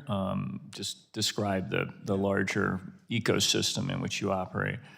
I think we do have some leadership, particularly in our partnership with Canada and the UK. I think the three of us are moving very closely together, deploying and evaluating similar kinds of technology. I think other countries are coming along, other allies, France, Korea, Japan, et cetera. They're taking their time a little bit more and certainly engaging in some technology development efforts, but maybe are a little bit behind that. But I would say that the U.S. and these three key nations are in a leading role. Great. Thanks very much. I yield back. Yeah, thank you, gentlemen, and I'll now go to the Bluegrass State. Mr. Guthrie for 5 minutes. Thank you. I appreciate that for recognizing the Bluegrass State. We are also Energy State, and so I wanted to ask a couple of questions. One for Commissioner Caputo and Commissioner Wright, if you would add as well. So power providers in my district, we're famous for coal. Kentucky's been Kentucky Coal. They've started establishing nuclear energy generation. We're interested in now that there's some switching to, or making some changes. But we're being quoted our providers a 10-year timeline to get reactors online, including like small modular reactors. So Commissioner Caputo, do you have any suggestions for cutting on down the time it takes to get a new reactor online without compromising public safety? It'd be helpful if you could outline some of the key steps in the licensing process, and then Commissioner Wright, if you would add to that as well. Sure. Helpful. One of the comments that staff and the commission make prolifically is we really need to see complete high-quality applications. To the extent that a licensee really strikes a balance between ensuring that we have all the information that we know and that there is enough information for us to reach decisions, I think is an important way to start. We also encourage pre-application engagement to more or less, particularly with novel technologies, acquaint us with the nature of what's going to be in the application when it comes forward and ensure that the design is well developed. This, I think, is a process that can be very beneficial. I think in the case of the NuScale review that was mentioned earlier, this pre-application phase went on for 8 years. So I think it's incumbent upon us to ensure that the pre-application engagement that's going on is efficient and effective, but also on the applicant to ensure that they are well developed. From there, we go into a review process, which while we are aspiring to achieve 24 months, this would be a new mark for us. And so I think, once again, it's incumbent upon us to ensure that whichever process or whichever framework a licensee chooses, that the staff is operating with a sense of urgency, limiting any requests for additional information to the actual safety findings that need to be made, not just questions based on curiosity about furthering their understanding of a design, that we limit the nature of the work that we're doing to actually making a decision based on safety. Thanks. And Commissioner Wright, anything to add to that? Well, it's very important that on our side, that we stay within that safety strike zone over home plate, that we don't go beyond reasonable assurance. Once it's established, it's established. I mean, there's some reviews that have to take place, aging managements, you know, certain structures, components, safety systems, all that kind of stuff. And siting, there's ways to do, that we have to do certain things. But early engagement is critical in all of this. The more we get done ahead of time and the more we get to resolution, the quicker it happens. Okay, thank you. And Chairman Hanson, you know, as I talked about us being a leading energy state, particularly in coal production, we have a lot of coal-fire plants, power generation. Some are transitioning. And so some of my folks in my area are talking about transitioning our coal fire to particularly small modular reactors or to nuclear plants. Could you talk about some of the barriers in the NRC licensing process in converting old coal-fired plants into nuclear power plants? Congressman, thank you. I'm not sure I'm aware of specific barriers. If you've got a site that has some infrastructure on it and is, you know, reasonably well characterized, I would expect that the environmental review and some other things can be actually more efficient than if you were doing something on a greenfield site. So I'm not aware of specific barriers on that. So they're not treated different. A greenfield site and an existing power plant wouldn't be treated differently. It's whatever the application is in the safety that the steps we talked about is what's important. Okay, thanks for that. So Commissioner Caputo, you highlighted the importance of staff leaders who can innovate and cultivate a workforce and culture, striving to ensure the mission of the NRC is carried out. What is the role of the Commission and the role of Congress to support this effort? And any other commissioners can add in. So what's the role of yourself and ourselves to make sure you have the workforce you need? I think part of it rests with the Commission in terms of the leaders within the agency that the Commission is responsible for selecting. But then below that, I think it's incumbent upon the senior leaders in the agency to cultivate mid-career folks and give them, I think, particular leadership training to prepare them to move into senior roles. Okay. Anybody else have a couple seconds? Commissioner Crowell? This is an incredibly competitive field right now, and so it's difficult for a government agency to necessarily compete with the private sector for a limited pool of high-quality candidates. That being said, the mission of the NRC and the relevance of it to solving contemporary issues today, I think should be a draw for a particularly younger set of students. Thank you, and sorry, my interest is here, is absolutely here. I just want to say that there's another committee going on as well. I have to go back to that. So thank you for your time and effort. Thank you.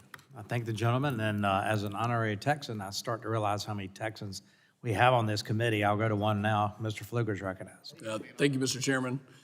I appreciate you holding this this hearing in the the spirit of energy security and the ability to have affordable, reliable, dispatchable power is so important for us. And I'll use an example. We recently took a trip where we looked at the ability of our European partners to have affordable, reliable energy. And they're split. You know, the further west you get, with the exception of France, they're turning away from nuclear power. The further east you get, closer to Ukraine, closer to the reality that geopolitically countries like Russia, Vladimir Putin, have used energy as leverage in conflict.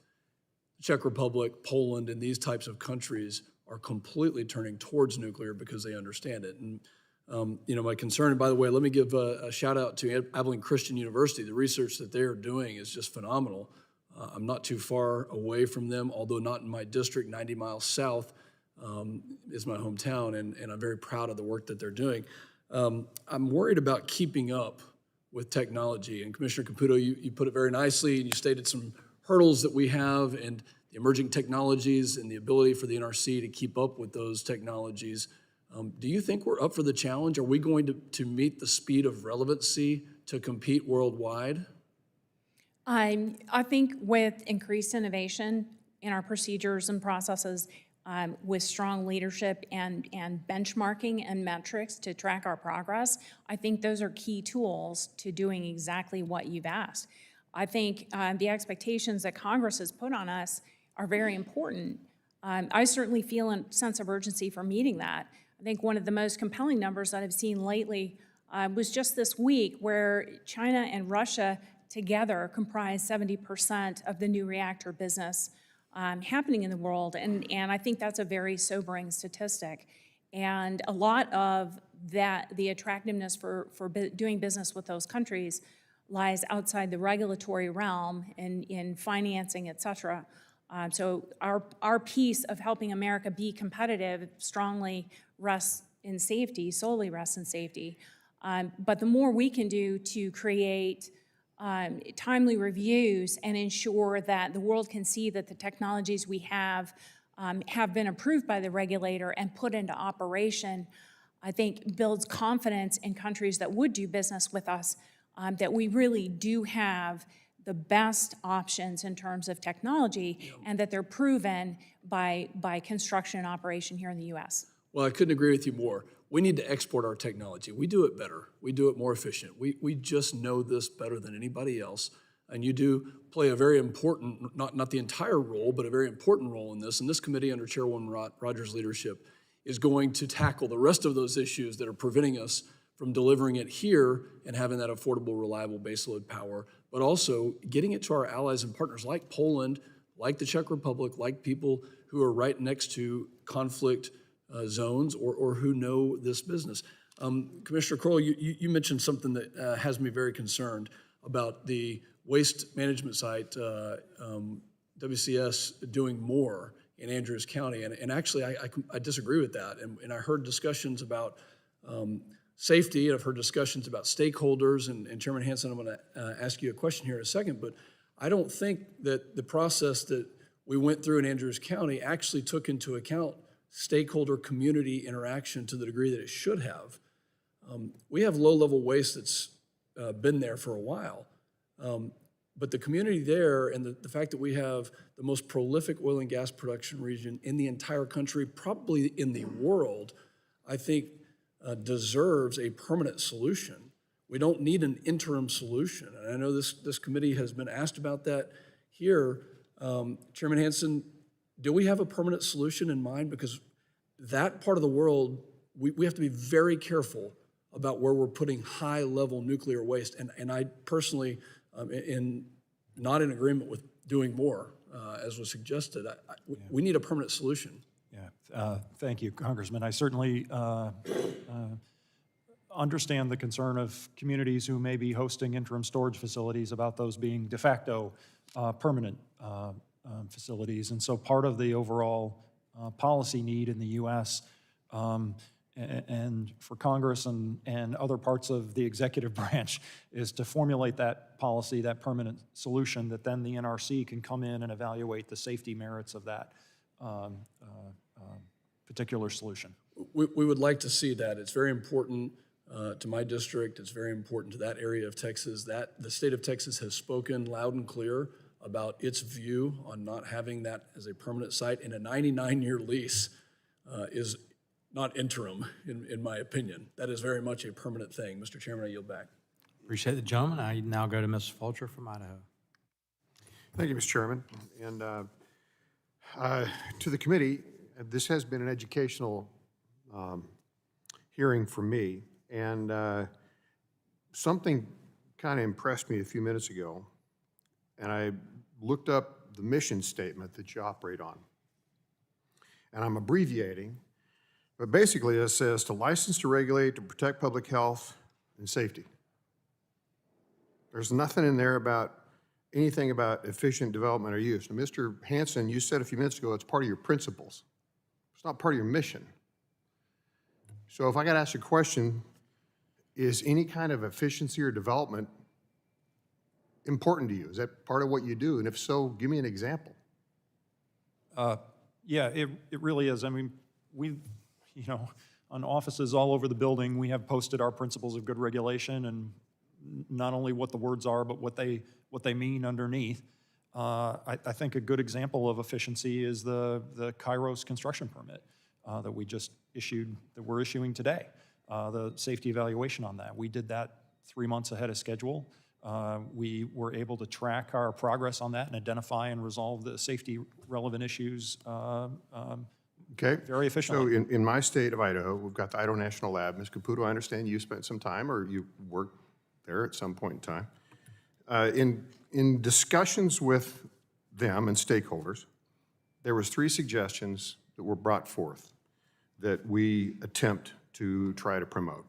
And I'll just summarize them. I can go into detail if you like, but you'll probably recognize them all. Number 1 is the removal of mandatory uncontested, the mandatory uncontested hearing requirement, which they believe would save up to about 6 months. Number 2 would be removal of a contested hearing on environmental topics.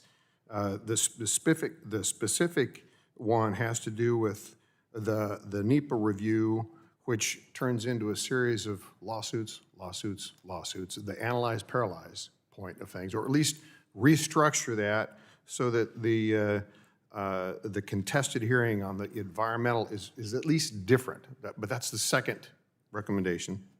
And I'm going to ask Ms. Caputo to comment on this, and then the chairman, anybody else afterwards as well. But Ms. Caputo, because of your connection with I&L. The third one was simplify the contested hearing process, which currently, is, as described by the AEA, goes into great detail in potentially the restructure to where it was more like a legislative hearing process than its current structure. Those are the things which, quite frankly, doesn't do a lot of change the responsibility of your commission, as I understand it. This is all stuff that can be done process-wise. Could I ask you, Ms. Caputo, what do you think of those recommendations? Are they good? Are they not? And if so, why or why not? Well, I definitely agree with the first one. I think the devil is in the details on the second two. I think there's probably opportunity there, but the details matter, and as long as we are meeting our statutory requirements under NEPA, to the extent that we can reduce the time frame through streamlining our processes, I would certainly be interested in that. I'd also like to respond to your initial question. I think, you know, I agree with the chairman about the principles of good regulation. I quote those frequently. I think they are really important guideposts for the agency. But I also think that we need to do more within the agency in terms of creating an expectation and setting objectives to achieve more efficient business processes. Thank you for that. I've only got a minute left, and I want to give Mr. Hanson at least an opportunity to talk this too. But in 2008, State Senate, I remember I&L coming in and the contractor saying, we're just around the corner on the SMR. We're just around the corner. It was 2023, and we're just around the corner. So we're not making a lot of progress. I look at your mission, and I see the best thing you can do to fulfill your mission is to make sure that we're not efficiently developing or using. Mr. Hanson, your comments. You're talking about back in 2008? I'm talking about we're not making progress, at least at the rate where we could be. And I think part of it could be the mission that you're carrying out, which is the best way to protect public health and safety is not to develop and not to use. So we're not. And I'd like your comment on it. How about those recommendations? We've only got a few seconds. Yeah, I don't think we should be, and I've said multiple times, we shouldn't be an impediment to the deployment of new nuclear. There are other factors out there, economic, supply chain, and other kinds of issues that impact the marketplace in the U.S. Mr. Chairman, it appears to me the commission is doing exactly what their mission says they should do. And that doesn't include any kind of efficient development or use. I yield back. Chairman yields back. Now go to Mr. Dunn for 5 minutes. Thank you very much, Mr. Chair. I also want to thank you for the opportunity to wave onto this hearing today. As my colleagues have mentioned, nuclear energy plays a critical role in American energy and security and reliable generation of power. This subcommittee is conducting extremely important work, and I appreciate the opportunity to join you. As you know, Turkey Point is located on the southern tip of the Florida Peninsula. This is a facility that is critical for electrical generation grid stability in southern Florida. The geography of the area, surrounded by water on 3 sides, affords limited connectivity with the national electric grid. There really aren't any redundant sources of electricity available locally. The continued operation of Turkey Point is critical to powering South Florida families and businesses and maintaining the electric grid in Florida. While other sites in the United States may have other options, South Florida simply doesn't have one they can turn to. So continued delays in reviewing and processing the Turkey Point license renewal is creating significant uncertainty with no readily available alternatives for power generations. There is no doubt that Turkey Point is crucial to ensuring energy reliability for Florida. However, in 2022, the NRCC, under then Chairman Barron, upended the NRCC regulatory process, forcing Turkey Point into a new subsequent license renewal process. This is not a new plant. It has been operating for over 50 years in Florida, providing clean and reliable power, and keeping it running is incredibly important to Floridians. Last week, the NRCC again changed the process for Turkey Point, delaying it by at least 4 months. Gentlemen, this is unacceptable. It's imperative that we have regulatory certainty, especially when it comes to our grid security and reliability. Chairman Hanson, has the NRCC considered the impact this delay will have to grid reliability in Florida? Congressman, the license renewal for the plant, I believe, is the current license is out into the 2030s at this point. So we're talking about the renewal now. The plant continues to operate. There's no immediate impact to the grid in South Florida, and I would expect that review to. I'm not sure of the specific delays. I'd be happy to get back to you. Yeah, it's not the impression that I'm getting from our power generators in Florida. So another question: what actions do you think you can take going forward to make sure the relicensing decisions get back on schedule? Since you don't know that they're off schedule, we need to follow up with each other on this, because this is a point of some pain and contention. Thank you.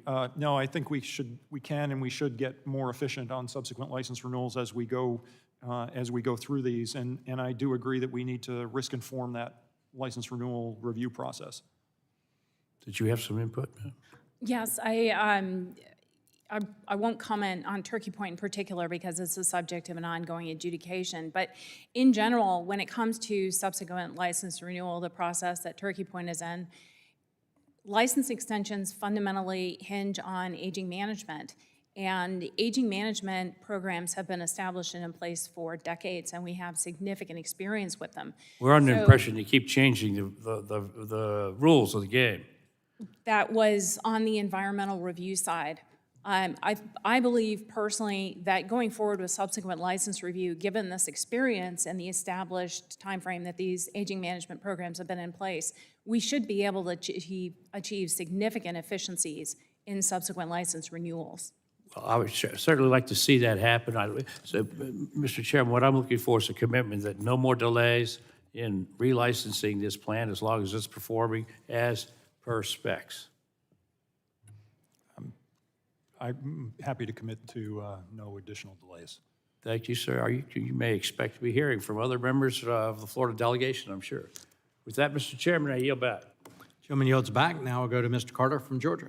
Thank you, Mr. Chairman, and thank you for allowing me to wave on, and thank all of you for being here. This is extremely important. Full disclosure, I'm a big advocate of nuclear energy. As all of you know, the state of Georgia just started up 2 reactors, started up one, and about to start up another one. We're very proud of that. We feel like it's safe, it's secure, it's reliable, it's clean.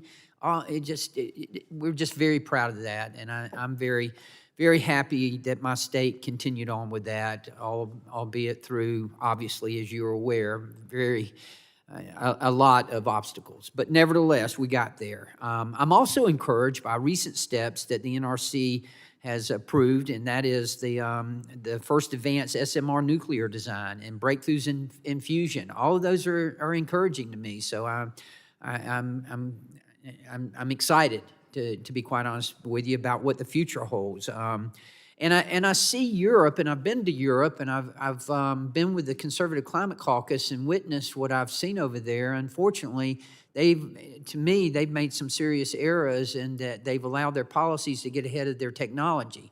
And a lot of the countries over there, not all of them, but a lot of them have closed down their nuclear plants, and now they're having to revert back to coal and to other forms of energy that they didn't want to have to use as a result of letting their policies get ahead of their technology. But France is a leader in the space. We know that. France is committed to nuclear, so I'm excited about that. And Finland just finished Europe's largest nuclear reactor, so giving them some independence from Russia, and that's certainly something that we've got to be aware of on the world stage, is our reliance on Russia and China. One of the things I wanted to talk about is a bill that Representative Scott Peters, a Democrat, and that I, Republican, have, a bipartisan bill, obviously. It's called the Global Nuclear Energy Assessment and Cooperation Act, and this is a bill that will take a multi-pronged approach to promoting nuclear energy around the world. First of all, it'll prohibit the import of fuels from adversarial nations like Russia and China, and we need to have energy independence, and I think this is a good move on our part. Secondly, it introduces a program, the International Nuclear Reactor Export and Innovation Branch, that the NRC Commission would have to focus on international nuclear efforts, including training and sharing expertise with our allies. We need our allies in this area, and I hope you all recognize that and agree with that.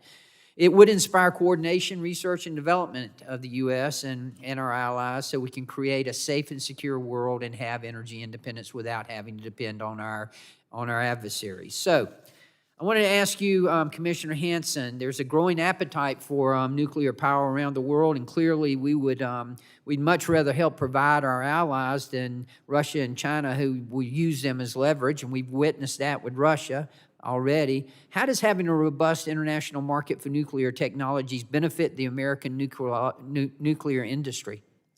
Yeah, thank you, Congressman. Let me just say we are working closely with our allies on this. My phone is quite literally ringing off the hook for folks who want to come and interact with the NRC on U.S. technology, and we're providing the kind of training and assistance that you mentioned in our bill. I think as we think about the market pull for standardized designs in reactors, having multiple areas of deployment, whether that's, you combine, if you think about the GE BWX-300, that being deployed both in the US and in Canada, well, that contributes to the economy of scale that makes that deployment very economical. Well, you combine that then with what the Poles are looking at. I'm going to meet with and sign an agreement with my Polish counterpart tomorrow morning, actually, to continue our cooperation there. Then that's an additional market pull that again increases the economics of that, makes the reactors ultimately, I think, cheaper for us domestically, but also then extends our influence. We know that deploying reactors around the world is a 100-year relationship. I think it's important to the United States. So I don't want to put words in your mouth, but it sounds to me like you feel like the NRC plays an important role in facilitating this. I've advocated that the NRC should be part of the value proposition in U.S. nuclear exports. Commissioner Wright, you want to comment on that? So I mentioned earlier, I was in Romania when the NuScale announcement was made and was visiting with them, and they need our help. And we've got to be timely. We need them. We do. We need each other. We do. In fact, there was talk that NuScale might be done there before it was built here, and that we would be learning from each other as Good, good. Well, thank y'all, and please look at this legislation because it is with the best of intentions, and of course I know about intentions, but nevertheless, we need to have energy independence, and nuclear energy is one of the ways that we can have that. And again, I couldn't be prouder of the state of Georgia for what we've done with our nuclear reactors. Thank you, Mr. Chairman, and I yield back. Chairman yields back, and seeing there's no further members wishing to ask questions, I want to thank all the witnesses and the commissioners for being here today, for your answers, your comments, your statements. As you see on both sides of the aisle, we're very interested in the propagation of nuclear power across the country to meet Americans' energy needs. We're going to continue to press forward, continue the oversight, but continue to work with NRC for the future of nuclear power in this country. And so in pursuant to committee rules, I remind members that they have 10 business days to submit additional questions for the record. And I ask that witnesses submit their responses within 10 business days upon receipt of the questions. And with that, thank you once again. And We'll stand adjourned.